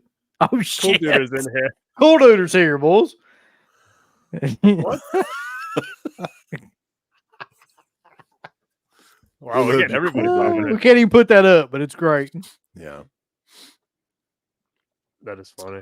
Roy Burns is Jason. Old Festus. Though we got to mention, I mean, I always thought this was silly because it was similar to what was going on with Halloween 3. Don't you think? Like people just totally dismissed Halloween 3 because Michael Myers wasn't in it. Sure. Right. Yep. But I mean, that's different because he really wasn't in it. But Jason is in this movie. Like you don't know it ain't Jason till the last like 2 minutes of the movie or something. So Yeah. The only real dead giveaway is the hockey mask is a bit different in it, which I'm Yeah, not but really. the thing is, I don't think anybody even thought twice about that when it first came out. Like I don't think there was anybody that smart into the game where it's like, hey, those chevrons are blue. Like I don't think anybody really. They just No. probably thought it was a different mask, different design for the movie. I don't think anybody took that into consideration at all. come on, Roy, it's time to get your hands dirty. When the very tail end of this movie too, with Tommy and the Pam character in the hospital and everything, do you think originally like they were going for Tommy Jarvis as the new killer Yeah, for the Friday the 13th series, and that just Absolutely. didn't work? yeah, I do because I think there was Yeah. probably backlash on the whole Roy thing. So like, okay, so now what are we gonna do? We're gonna do another Jason, but I don't know. I wasn't a big. I know you guys liked it, but I think I like Tommy Jarvis from 6 better than from 5.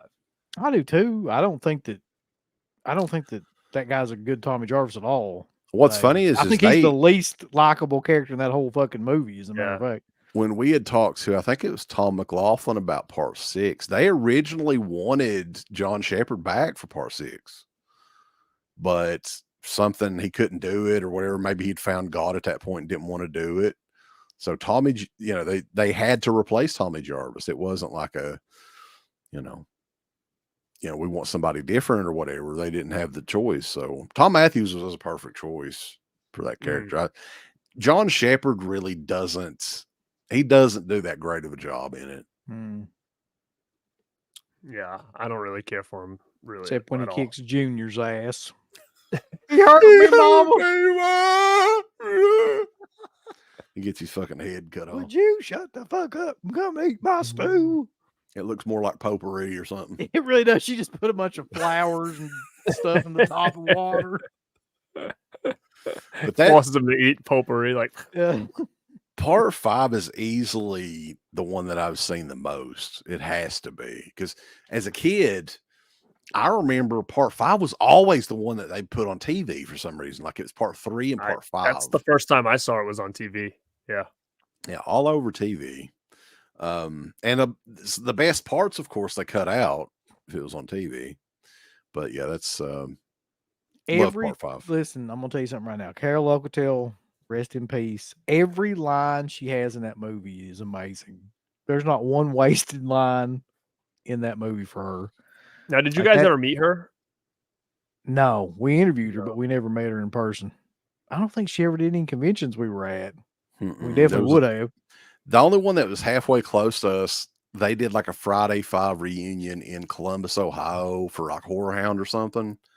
But Mhm. that was during the time where we weren't doing anything with Dead Pit or whatever. And I didn't really even know that much about it going on. But yeah, we never met her, or we never did meet Junior either, did we? Mm-mm. So maybe that'll happen at some He point. lives in Hawaii or something crazy though. He doesn't get around to do a lot of conventions. I don't think. No, he's back. I think he Is he lives back? he lives in Arizona now, I think. Oh God, you got $2 suit. This is gonna be amazing. Here we go. Tom Matthews and Jim Ross commentary team. I've got to do both. I got to have voices in my head. Yeah. Folks, it's going to be a real slobber knocker here tonight because the Macho Man Randy Savage versus Jason Voorhees. It's going to be one hell of a match here, ain't it? Tom Matthews. Well, Jim, God damn it, Jason. God damn it, Jason.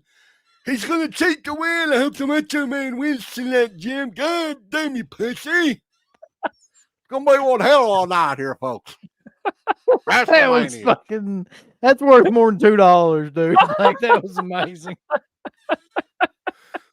Damn. That's pretty much perfect. That was good. You're gonna do like a whole skit like at your house and just record it of like him and then like with like Dusty and shit. That'd be so funny. All right. So everybody knows, of course, the first one is my favorite of all time. And there's a certain just creepy factor to this from the opening scene now. And it's weird. I can't even explain like at what point in time it became one of my favorites, because much like part 2, I didn't like this movie when I was a kid. So I think it may have been around the time like when the DVDs originally came out and I started watching them late at night by myself. What is it? The Kumbaya song or whatever they're playing in the beginning, the way it's shot and everything, very rough looking, independent looking kind of. I don't know, man. It's just got a certain vibe to it that I like a lot and that I think is pretty damn creepy. And wilderness slashers, man. It's like one of the this is the granddaddy of them, isn't it? I watched that right before I came on here. That was the Friday the 13th film that I watched this year. And you're right. Like it's got like a very distinctive kind of like ominous feeling to it when it opens up, like from the moment that it opens up until the very end of the film. My argument about this movie though has always been that like the first half is just so, and it's mostly because of the characters. Like most of all the supporting characters in the film are just kind of like forgettable and like it's got the great Kevin Bacon death scene, but that's like really like the only great one that I can think of in that whole Mhm. set. But to me, what always makes this film a classic is when Betsy Palmer comes into it, because I think it's Mhm. like one of the best performances in any horror film by anybody ever. One thing that I don't think that we could ever experience, and by the time we saw it, it was old news, was that final scene with the boy Jason jumping out of the lake. And can you imagine like what that would be for people in 1980 that were No. watching the movie for the first time? And we talked to Harry Manfredini about this too. The interviews on the Patreon page about the music design for that too, because he was playing something soft and delicate. You're like, oh, she has survived this big ordeal here and everything. And then, boom. I think like it would be a really awesome experience to that be your first time you saw it in the theater like that. That was a hell of a scare at the end of the movie. Mm-hmm. I agree. Yeah, I totally agree with you. I actually, like I said, I'm impressed that that's your favorite because the more and more I feel like the years go by, I feel like this one slides farther down on people's list. And I really don't know why, because I absolutely love the original. And a lot of people's like, oh, Jason's not in it. But you know what's funny is I don't ever remember ever having a problem with that. Like, even as a kid, when I was really just getting into horror and I watched this one, like to me, this just felt like a precursor to the story. Like it didn't bother me that Jason wasn't in this because I just felt like it was just kind of part of the tale. And I think, yeah, I think it's just a fantastic movie. And me and Uncle Bill talked about this. Is I just grabbed this thing that came out this week. It's that new 4K steel book with the waxwork slip or whatever. And I think when we're done, I'm probably going to go pop this in. Yeah, I want you to let me know what you think about that because I don't have the 4K. I watched the 4K print from Vudu, and I fucking thought it looked unbelievable. It does, yeah. That's Like, what I watched it on. I haven't even opened that yet. I just watched it on fucking Vudu. I mean, because people were complaining about the 4K, the standard one, looking dark, out, they said. which I'm sure it's the same disc, like the one that you've got. Yeah, I think it is. I never bought that 4K because I heard that that the transfer wasn't that great. Like it looked really dark, so I skipped it, thinking I'll just wait till the box set comes out. But then when this came out with that like special waxwork collaboration, and I figured I'd give it a chance. And having the steelbook with the original art, I think is pretty cool. And I didn't have any of the steelbooks because you said you have the bunch of them already, Blu-rays, right? Yeah, I mean, it kind of pisses me off that they did that, but I was like all set because this was when the 4K came out. I was ready to just put that on and be like, oh, damn, that looks so fucking bad. And I was like shocked. I was like, holy shit. This transfer looks amazing. It's like a night and day difference between that and the Blu-ray, I thought. I don't know. As time goes by with that movie, I appreciate Betsy Palmer's and actually Tom Savini like more and more every time I watch that movie. Those are the two things that really held that movie together to me. And like I've said before, like one of the best scenes in any horror film ever is where she first shows up and like it seems normal at first. She's talking to her and it's just like, she's trying to get her to help her and tell her what's going on. And it's like, she's like, oh my God, like, yeah, acting like she's concerned of and she starts talking more and more and it starts to become clear that, like what's going on. But the best line and her delivery of that line is so amazing is where she goes, to me is where she goes, he wasn't a very good swimmer. And then she smiles and kind of like, it's this weird kind of smile. And then right then that like, it's over with. The only thing that I'm wondering though is like, so Betsy Palmer was listed as the star of this movie. She's not in it at all until the last, 15, 20 minutes of the movie. So doesn't that kind of set it up even for people when they were going to see it initially that, hey, Betsy Palmer, like halfway through the movie, like, where's she at? She's got to be the killer, right? Probably at that time, but I didn't know who the fuck Betsy Palmer was by the time I watched that movie. So I didn't know, but I'm just saying back then, grown-ups and stuff would have known who she was because she was on like all kinds of older movies and talk shows and stuff. By the way, speaking of Betsy Palmer, though, she's passed away now, but she was like one of the coolest people. People always ask us like who you meet at conventions that are cool. Like she was one of the coolest people that I've met at a show because she was crazy. She's like a crazy old woman. But she loved like people that came up and talked to her. At least she acted like she Dude, did anyway. Adrian King is also Yeah, another that's very another cool one. person Yeah. to meet. And when we saw her, like, she still looks damn good for her age. She's in her 60s or something like that at this point, I'm thinking. 2008 Scarefest, she looked almost exactly the same as she looked in the first Friday the 13th movie. Wow. You remember this, Uncle Bill? Yeah. I was like, holy shit. You know, and just the sweetest person, too, by the way. So if anybody ever has a chance to meet her, which I've talked to her a couple of times at conventions over the years, always great person to meet and stuff. So Who was the worst one we met from the franchise? Probably Tom Savini, if you're talking about like Miguel I mean, Nunez is pretty bad. yeah, too. fuck, I forgot about him. That one was rough. Yeah, he wasn't a dick. He was just rude. Kinda. Like, it wasn't like he was being mean or anything, but it was like that wasn't anything special. It wasn't I tell you special. how bad it was. Like when I saw your interaction with him, I was right behind you and I had something I wanted to get him to sign. I was just like, no, just fucking walk away. Yeah, because what happened was he was on the phone with somebody or something. Or no, I think I went up to him and then somebody called him while I was up there. Right? Yeah. And then it was just like Yeah. and I was like, $20. can I take a picture? And he's like, yeah, sure. He's talking the whole time. And then when he took the picture, this is what I remember too. Like I think I took the picture, or it might have been me, but like he was on the phone. He was like, and when we went to take the picture, He's he like, just hang goes, on a second. like he just went like that, and then took the picture, and then went like, it's just Thanks, buddy. kept talking. Yeah. Aye. It's just a douche. It was one of those deals. But yeah, that is the Friday the 13th, my ranking. So whenever there's another Friday the 13th, September of 2024, we're going to have to come up with something else to do because we've all ranked our Yep. So Friday the 13th movies at this point. Yeah. So we'll have to come up with a new concept, something different. But if you guys haven't checked out my ranking or Uncle Bill's ranking, you can go check those out in the archives. I think yours was probably earlier this year, right, dude? yeah, that was the last Friday the 13th, which I can't remember when that was. January, February. Probably. And then I think mine was at some point last year, Yeah. maybe like last October or something like that, perhaps. Yeah. So yeah, one other thing I wanted to mention while you guys are on here and get your thoughts on it. Best Buy announcing physical media come March of 2024.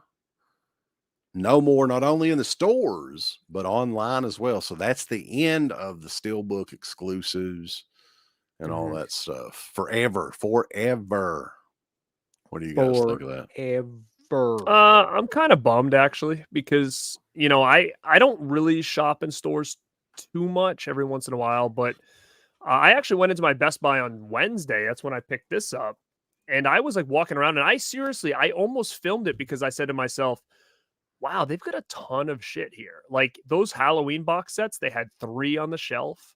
They had these, they had all the new releases that came out. And I almost like scrolled through just to be like, wow, there's not as many aisles as there was before, like, years ago, but what they just had a lot of new product. Like there was a lot of Scream Factory stuff out there. And I was actually impressed. And then all of a sudden we get the news yesterday and I'm thinking to myself, wow, that's crazy, because I just thought to myself, wow, this is the most I've seen Best Buy have in a couple of years. So I don't know. It was hard for me to kind of believe it at first. I was like, really? Like, doesn't It's seem weird right. But though, then me, because like they're not even doing like through the mail stuff, like online orders, like which Right. you would think that they got to be making a fortune off those exclusives, Yeah. like Steelbooks and stuff. They always sell out, so I couldn't believe they wouldn't just do online. Doesn't seem like they are, but I saw CBS or some news station near me just did a whole thing about it today, and they said, they are going to, or at least the plan is they're gonna start marking a lot of shit down because they want to get rid of stuff. Hell yeah. So and they said this might be, grab what you can get, because this will be the last holiday season that you'll ever be able to buy physical media from Best Buy, so I guess it really is happening. Like I thought when that came out, I'm like, I think people are overreacting, but it does seem like a real thing, because like we just said, they're coming out with Best Buy exclusives all the time. And I type in all the time. I go to Best Buy and I type in 4K exclusives and I just look through them and be like, and grab the ones I need and order them straight up. just in case they're not in the store. But it seems like Walmart's going to get their stuff. And to me, that kind of sucks because like Walmart's, at least around here, they're like almost tiered. Like specific Walmarts, like I have one Walmart that gets like nothing but like DVDs. Then there's another Walmart that's like okay. Then there's like a bigger Walmart that gets like those Halloween steel books and stuff like that. So I don't, if they're going to all start going to Walmart, I think it's going to be a lot harder for people to get them because I don't know. It just seems to me like a lot of my Walmarts are just very different in like what kind of stuff they're bringing out. I think Walmart is definitely limiting their stuff more too. It seems like, I mean, even the Supercenter Walmarts that you go to, it's down to maybe like half of an aisle or something. Yeah, I'd heard that the next big thing that might happen is Target might stop physical media. Like that's a rumor. But you know what? To me, Target's the worst in my opinion. It used to be way better back in the day. Yeah, Target's not great. You know what Target is great with though is like figures. Like I've never seen another store like that does more shit with figures than Target. But anyway, like they're going to probably get rid of their physical media section next. So that leads to the question, like, I mean, how much longer before like all stores basically get rid of their physical media sections? And I think it's coming. I think within the next 2 years, it's going completely.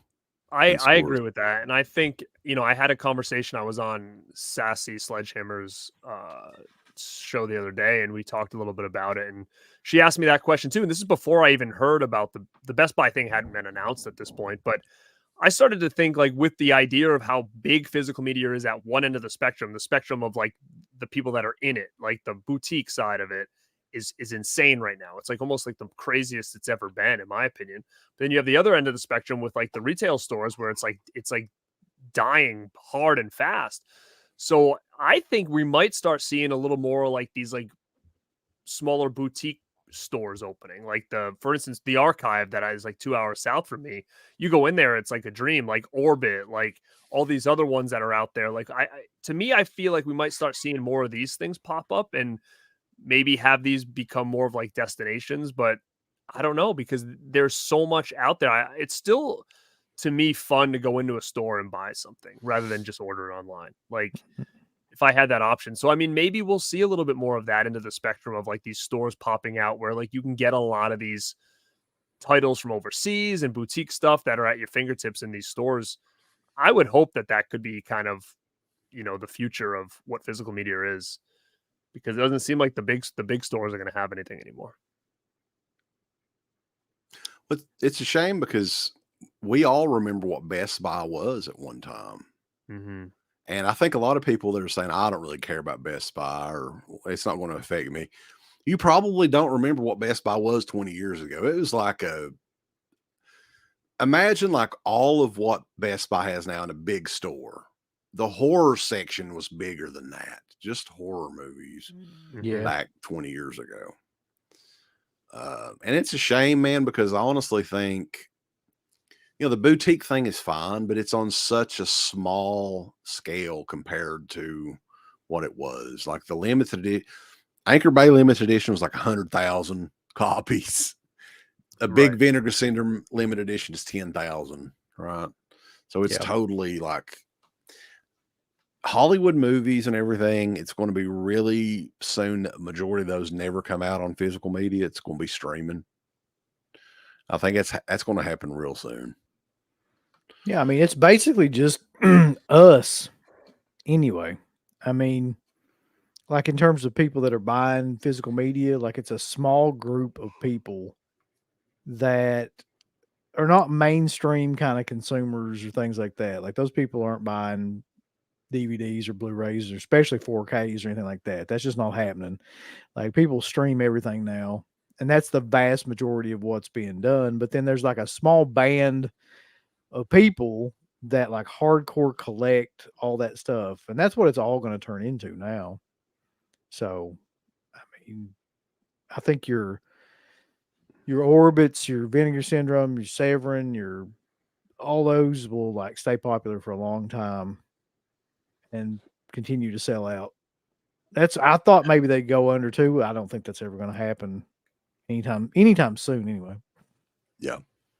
But even little things that suck too, like if they get rid of the physical media section at Best Buy, do they no longer sell players anymore either? Like, are those gone? Like, and then that becomes a whole other thing too, because I did hear know? that the video games and stuff, they're stopping that too. They're not selling physical video game games anymore.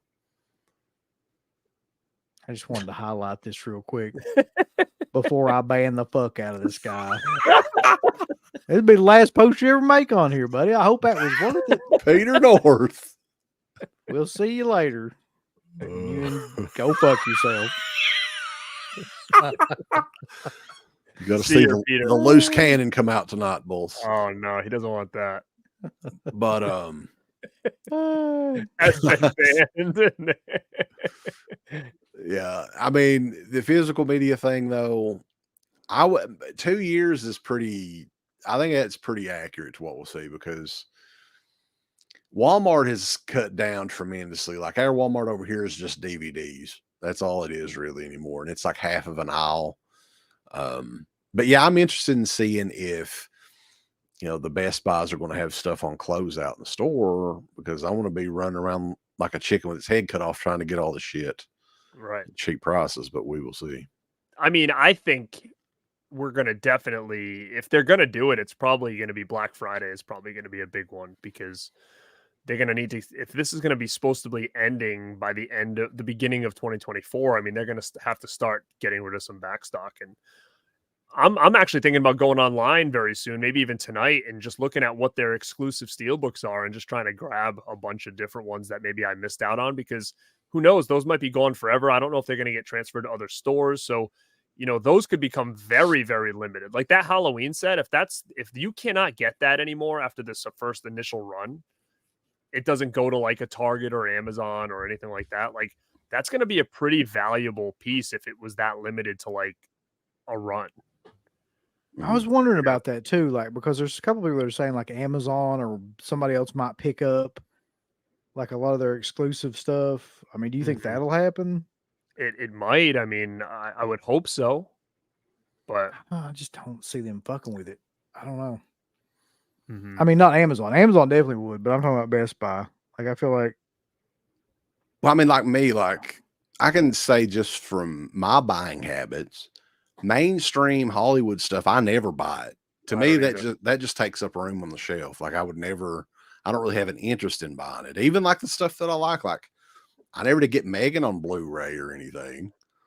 I just don't have interest in owning stuff like that. So whereas like the boutique stuff is stuff that we've either never seen or stuff that is very hard to get that we don't have. So it's different audiences. So, I mean, I don't think too many people would be that upset if, Fast and the Furious 14 was only digital or what, or whatever. I mean, who the hell's going to care,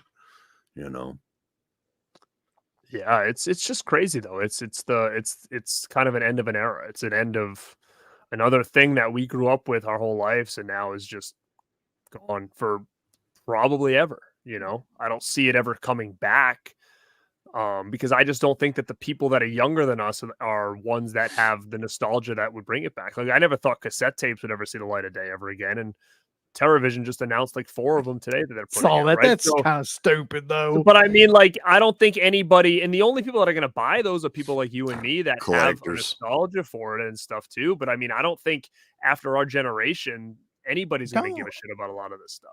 I mean, don't you think that entertainment now fucking sucks, just as a whole? Oh, God, like, of if you course. look at music, movies, video game, like it all fucking just sucks. Like, and I'd like to think it's just, me getting older, because I would like to see stuff like actually be good, but I don't think it is.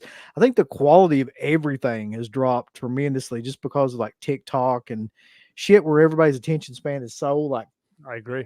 fucking small there's that they can't.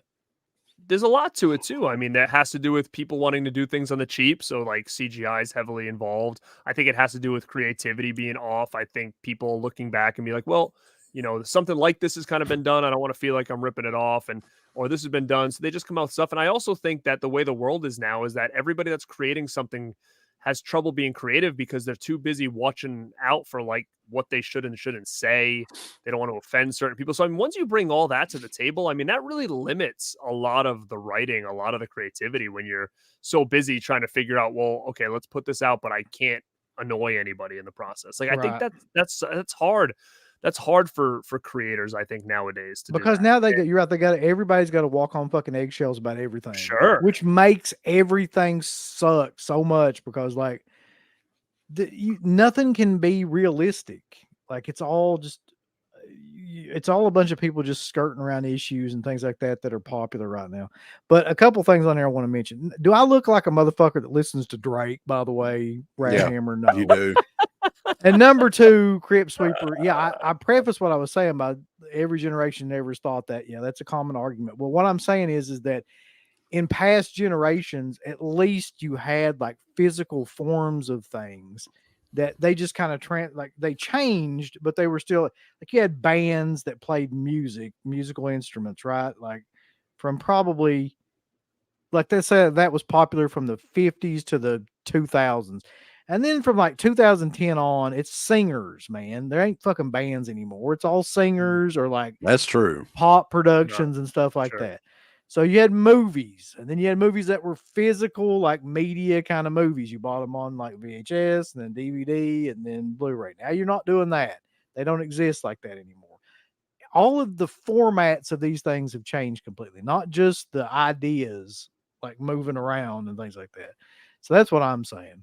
I also So- think that our roles in what we do here on, say, YouTube and stuff like that, and talk about horror and physical media, I think, to me, I think I take that as an important role because we're the ones that are going to introduce some of these younger people that might have interest in some of this stuff into collecting physical media and stuff. Like this is the avenue I think of younger people to get involved in this is watching stuff like this because I had my uncle. I listened to you guys when I was in my early 20s or whatever, right? So there was always people that I could find that were into this stuff, but when it doesn't exist as easily as it does, you don't have those people in your life that kind of try to get you involved in this stuff.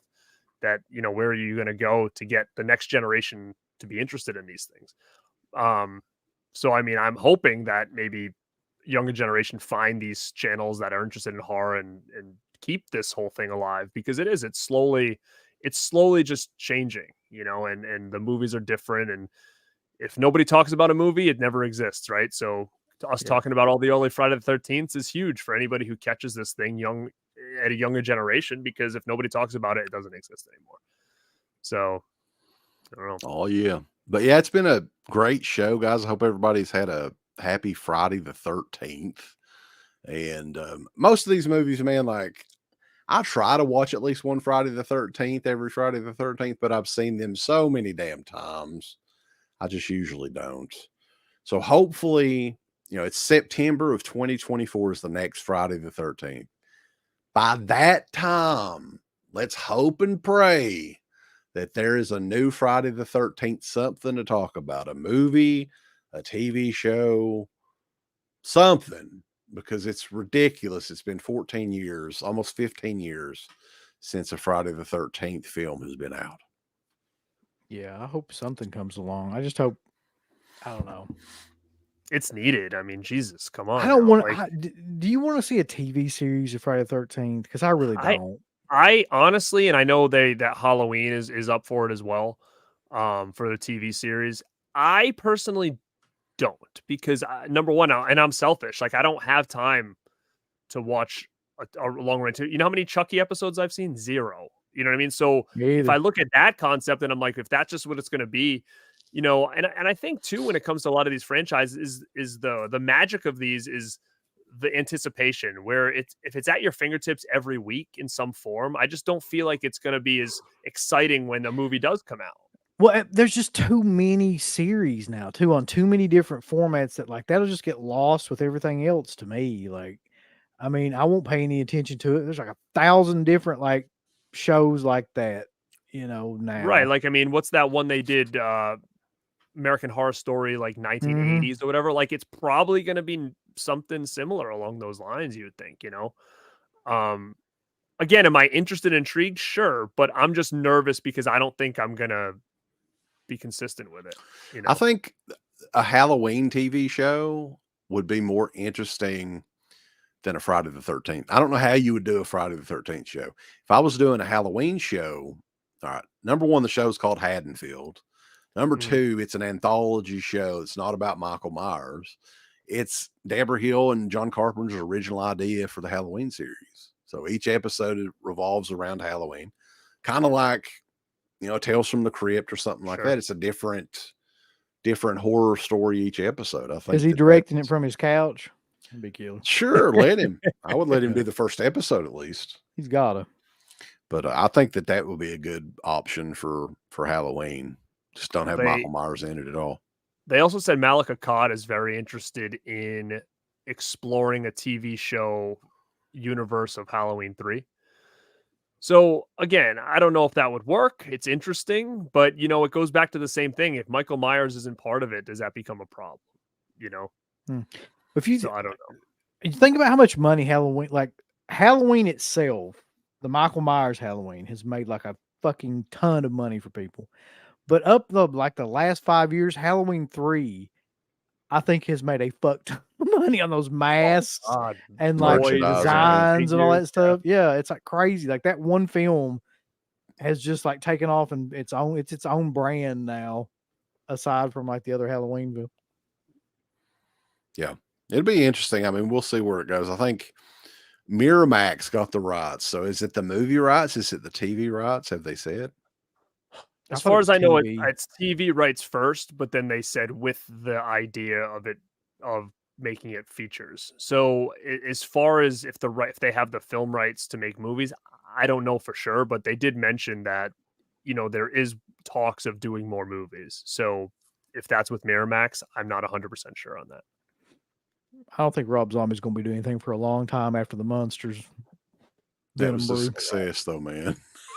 Yeah, I know it was. Oh, God. Anyway, we appreciate everybody joining us on here. Lots of people up in the chat. We come close to 200 a few times. Nice. But no, everybody else is watching Friday the 13th tonight, probably. I can understand. I can understand. For sure. But, Scott, just so you know, that was all fake news, by the way. Yeah. That's a whole nother can of worms. But we'll get into that another day. Garrett, what you got coming up on the channel with the Rad Pack, whatever you want to mention? Yeah. So if you follow the Rad Pack podcast, we have a YouTube channel. Subscribe over there, or we're on audio platform as well. We do have an interview dropping next week with the cast and writer-director of a new movie called Exorcists that is dropped on VOD currently. I guess it just dropped last week, and it stars Doug Bradley. So we interviewed him and Jose Prendes, who is the writer director. Master Chaos Bolts. Does he not want people to know it's no? What? Well, shit. I mean, I don't think he cares, but it wasn't. We never referred to that on the show at all. Oh, okay. We never. Well, I think he kind of promotes it himself on his channel too. Yeah. So it's all good. But yeah, that interview is going to drop this week. They're just hyping that new movie that they're in. So that's one. I've got, you know, some Rad Up All Night stuff. I have a movie haul that's coming up that I need to do. I've got my top 20 favorite 90s horror movies. That one's coming up. I've got a live show with the Rad Dudes, Cody from Dude Who Loves Movies, on my channel. We're going to be doing talking about Halloween specials from our childhood. We're going to talk about that. There's a Rad Pack episode next Friday night. We're going to be doing the Blob versus the Stuff, and then there's other stuff coming on, some Exorcist related stuff, and then you guys and I have a show talking all things the Exorcist franchise. We'll even get into Believer and talk a little bit more about that. I don't want to. So. No, you don't want to be a believer. The Curse of the Exorcist franchise, October the 27th at 10 p.m. But other stuff, roundtable thing with Wet Movie on Monday night coming up, going over some of our Halloween watches for this year or stuff we recommend. That's always a fun sort of deal. And at some point this month, Sequelitis, The Ring 2, and Rob Zombie's Halloween 2. No. So the Terrible Twos. and Halloween 4 commentary, and Criminally Insane, aka Crazy Fat Ethel commentary. I think that's what we've got left for this month. It's cute. I mean, it's good. It's a lot of content coming. So again, we've said this before. Hit the like buttons on both channels. Make sure you subscribe to both channels. Make sure you go back and watch Uncle Bill and my ranking list to see how much it differs from Wes's and maybe even your own. But there's so much content, and I think that there's a lot of people that that maybe haven't gone back and watched some of the old stuff. So definitely check it out. Mayor, you may not have to wait very long for that. That's No. all I can say. Interesting. All right, guys, but it's been fun. Everybody have a happy Friday the 13th. Happy Halloween if we don't talk to you before Halloween. And we will catch you guys on borntobirad.com and, of course, .com. Give us the thumbs up. Like, subscribe. And if you subscribe, here's something else you can do. Once you subscribe, you can click the bell notification, right? And it'll notify you anytime that Dead Pit puts up new shit. Or don't. I really don't give a fuck. I want you to. I don't care. Let's keep our community growing here on YouTube. I don't like it. I don't want you to do nothing. Listen, they need to do that. No, don't you dare touch it. Thumbs up. Subscribe. And click that bell.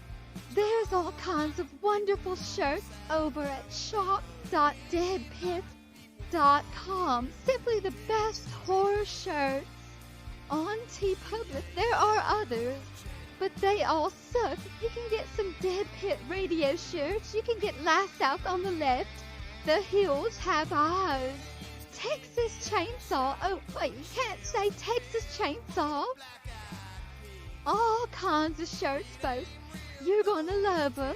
Shop.deadpit.com. Thank you to all of our supporters on Patreon. Dead Pit on Patreon.com is the only place to check out a complete archive of the old Dead Pit radio shows all the way back from 2005 on, in addition to the midweek shows, fan commentaries, exclusive podcasts, and much more. Dead Pit on Patreon.com if you're interested. Tiers start at only $1.